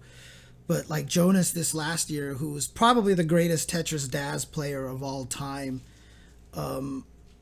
passed away. They had he literally had just moved to Hawaii, and then he just passed away. And so we lost someone that's really amazing, just a wonderful person, because he was never cocky about it. He was super friendly. He was one of the nicest people I know, most genuine people that I know. He made me feel like family right away, and him and his wife Heather were just two of the most wonderful people that I had met in the classic Tetris community. Again, you can't talk about classic Tetris without talking about Jonas. Last year, before the pandemic hit, I told myself I was going to try to get Grandmaster in Tekken the Grandmaster, and then I got inspired to try to do a max out on NES Tetris. Well, one of my resolutions is I'm going to try to get a max out in NES Tetris in honor of Jonas. And at one point in time, I had thought about maybe I should just learn hyper tapping, because it's just the better way to do it. But I'm just going to stick with Daz for Jonas. I'm going to learn to see if I can do this with Daz first, and then maybe switch to hyper tapping. But I'm going to, if I can make my goal by the end of 2021, I will max out in NES Tetris. I mean, it's funny because I got a personal best of 400,000, and some people are like, God, it took me 2 years to get to that point. So I feel like I'm right there, but I will definitely be doing my best for that. So you can expect a lot more Tetris streams from me coming up soon. So good. That's good to hear, James. Yeah. I think that's beautiful, man. Yeah. I've cried too much this stream. Yeah. That's good. My number one now. So my number one personal FGC resolution for this year is to begin writing a book on commentary. Okay. That's the goal now. So I want to keep teaching commentary lessons. As I do that, I'm also learning. That's just something that happens when you teach, is you also learn. I've been lecturing in law for about a decade on and off, and it's the same kind of thing. Whenever I do that, I feel like I learn a lot. Same thing so far in commentary. But I want to turn that into a book as well. I have a ton of notes, and I already feel like I know what I want to do, and I've kind of put out some feelers to explore how I would actually make this happen. But that's part of the goal here, and I kind of think that's doable. I hope that that's doable. Yeah, I think it is too. You should talk to Glenn Cravens about it too, because he's published a couple of books. He's published a couple of books, so it's a good call. He'd be a good person to reach out to. Yeah. All right, what do you got? Well, my number one isn't nearly as touching as James's number two, but my goal, just to be completely transparent with everybody out there watching and all that, my goal is to make UltraChen the number one watched and streamed thing in the FGC again. So that includes me streaming on the UltraChen channel. I'm going to be doing that starting soon. For those of you that don't know, I've actually been really, really sick. That's why I haven't been streaming anything. But I am at a level where it's tolerable now, at least. Okay. It's day by day. But yeah, I'm going to be streaming on my own channel. I'll be streaming on UltraChen pretty soon. So when David's not live or James is not live, I'll probably be live on the channel. And I really don't know what kind of content I'm going to put out. It might just be me talking to the camera, Jam style. Who knows? But either way, I want this channel to grow. I want it to explode again. I want to make UltraChen great again. Oh man. Yeah, that's my number one goal for 2021. Okay. My number one, so one of the things that I've been enjoying a lot this year has been working on this kind of stuff, this layout, all these layouts and everything like that. I've been going into the tool that FARP created a long time ago called Stream Control. David and Tubo see it on my screen all the time. It's just this great tool that does a lot of things. It doesn't do enough. Obviously, he built it as like a little side project, and he doesn't maintain it anymore. So he does nothing with it. I have spent the last 2 weeks, one of the reasons why I haven't been streaming, is I've been trying to make sure that I can compile it in the IDE that he has. It's using an IDE that I've never used before called Qt. Qt is what it's how it's spelled. They call it Qt. And I basically am really enjoying this kind of layout work and the cool things that you can do with it. And I really feel like there's a lot of things that Stream Control, the program that FARP created, can do. And I asked him, I was like, can I be the one? Would you mind if I continue to work on it and like stuff? And he's like, it's under the MIT license. You can do whatever the hell you want with it. So I have it compiled. I finally got it to build. I can finally run it. I can do all these things with it. So last year I tried to set it up and I couldn't, but I think it was probably because of TubeAware's third worst of the year, which was my computer just didn't make it work. I was able to get it to compile and I can run my build now. And so it's cool because one, I get to do something that I love for the FGC, to give myself more power to make layouts and stream and stuff. And at the same time, I get to freshen up my coding skill again.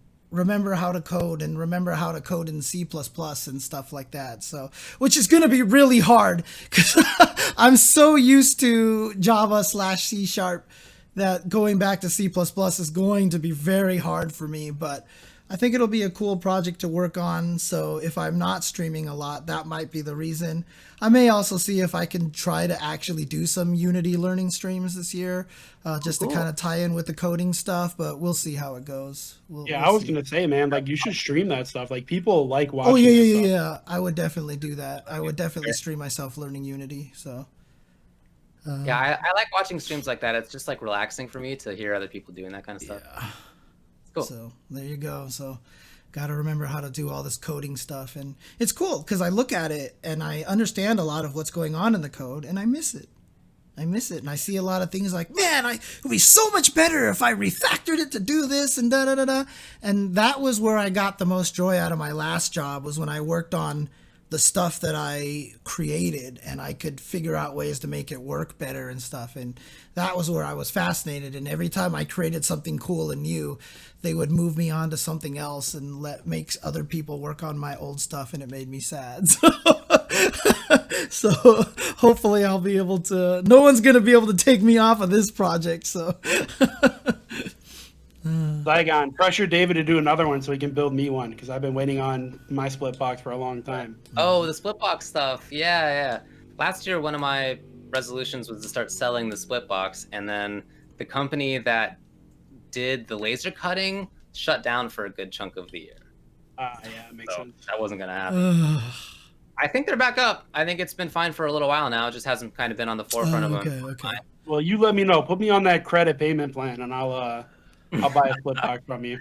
I gotta do some other stuff to fix it up. I thought for a while that I had him at like the stage where I was ready to sell, and now that I've used this guy for the last year, it needs changes. It definitely needs some stuff that should be fixed as far as like long haul kind of usage goes. Oh, okay. Not quite where it needs to be. So maybe it's actually been good that I haven't been able to sell it in a year. Oh, yeah. Okay. Now that I've had a lot more wear and tear on it, I know a lot more about how it probably should be designed. Okay. Cool. Yep. We did it, guys. And Indeed, we did. I can't believe I've been here for 10 seasons already. That's crazy. I know, dude. You've been a fixture. I've actually added the ability to have a done spot now too. So there you go. Now everything is grayed out. Oh, cool. I really like the new red and blue, and also the font you picked. Well, the font that I picked is part of was a font from part of the whole rebranding package thing. So that's why. So I've been going with that font. And like I said, this is what I mean, like the whole thing doesn't look right until I had to redo it, because the old bars and everything really clashed with the new logo. So I had to redo everything to make sure that it fit a little bit better. So right. Yeah, appreciate it. It's a lot of work, dude. But yeah, this is the 10th year of us doing UltraChenTV. Yeah, it's the beginning of the 10th year. Wow. We've done 9 years. We didn't have any expectation of how long it would go. I don't remember us ever talking about it at the beginning of like, hey, how long do you want to end up doing this for? It just we did it for Shoryuken.com TV. That is a true story. Right. That is a true story. We were hit up and said, we want to make a Shoryuken.com TV. We want you guys to have a show. We're going to try to get like Keats' Keysonic to do a show. We're going to do all this stuff. So we started the stream and nobody else did anything. Yep. And 10 years later, here we are. And here you are. Yeah. It's been great though. It's it's been awesome hanging out with you, even just virtually every Tuesday. That's been super cool. Yeah, it's nice. It's nice to kick it with the boys. That's for sure. Definitely. And it's been, I mean, we're both still super engaged in FGC, and 9 years hasn't changed that. So that's pretty cool too. That makes me think that, however long we do this particular show, having done it up until the ages that we are now, I just can't imagine us ever not doing it. Right? Like playing games, hanging out with the friends that we know from the FGC. It's just too much a part of our lives, and I think we're going to be doing it forever. But that makes me pretty happy, actually, to feel like that's something that we'll always do. I mean, and now you're stuck with me, idiots. Now I'm stuck with you. And like I said, fighting games, video games, unfortunately for my parents, did end up ruining my life. But that's fine. I'm now a starving artist, broke, living on unemployment, dude. But they saw you at Disney World. Your mom thinks you're a star now. That's right. That's all that matters. So the longest running FGC content. I mean, I don't know what would be like. What in anything in esports has gone on for 9 years? Does that exist? Probably not. UltraChenTV. Probably, but I mean, we're probably not literally the longest running anything in esports, but like, I'm sure we're up there. We gotta be like we're in a good top 10, top 5 position. Tubo's sure. turning green again. There we go. All right. Oh no. Okay. I'm changing my lighting over here. I don't tournaments. I mean, what weekly content programming. Anyway, I don't know. It's not super important, but we have been doing it for a long time, and I hope we'll keep doing it for a long time too. So there you go. That's our 2011. 2011. Jeez. 2020. That was 10 years ago. Yeah, I know. There's our 2020 UltraChenTV Best of Awards show. So hope you guys enjoyed that, and I mean, let's hope we can get to a point. I mean, like I said, 2021 is off to a rough start right now, but you know, hopefully we can get to a point where things start turning around. Like I said, I don't want them to go back to normal. I want them to go back to better, basically. Yeah, so. Absolutely. Build back better. Yeah. Absolutely. What a terrible slogan. So next week we'll get back to doing the regular Tuesday show stuff. We'll have, you know, news and discussions like always. Mm-hmm. But thanks a lot for hanging out for this one. This is always a fun show. I always appreciate being able to do this. You all know I think that award shows are really stupid. So thanks a lot for putting up with me indulging me by wanting to do this. I mean, it's always nice to hear what a lot of the other people, you know's opinions on everything are, and it kind of makes you, I remember that. Oh, I remember that. You know, it's kind of neat. Totally. So. Yeah, it's super cool watching the chat and seeing what other people say as well. I totally agree. Cool. All right. Bird 'em. Bird 'em. There you go. Oh, I'll put out the list of what we picked for everything on Twitter in just a little bit. And if you're watching this on YouTube, I'll have a link to it in the description. All right.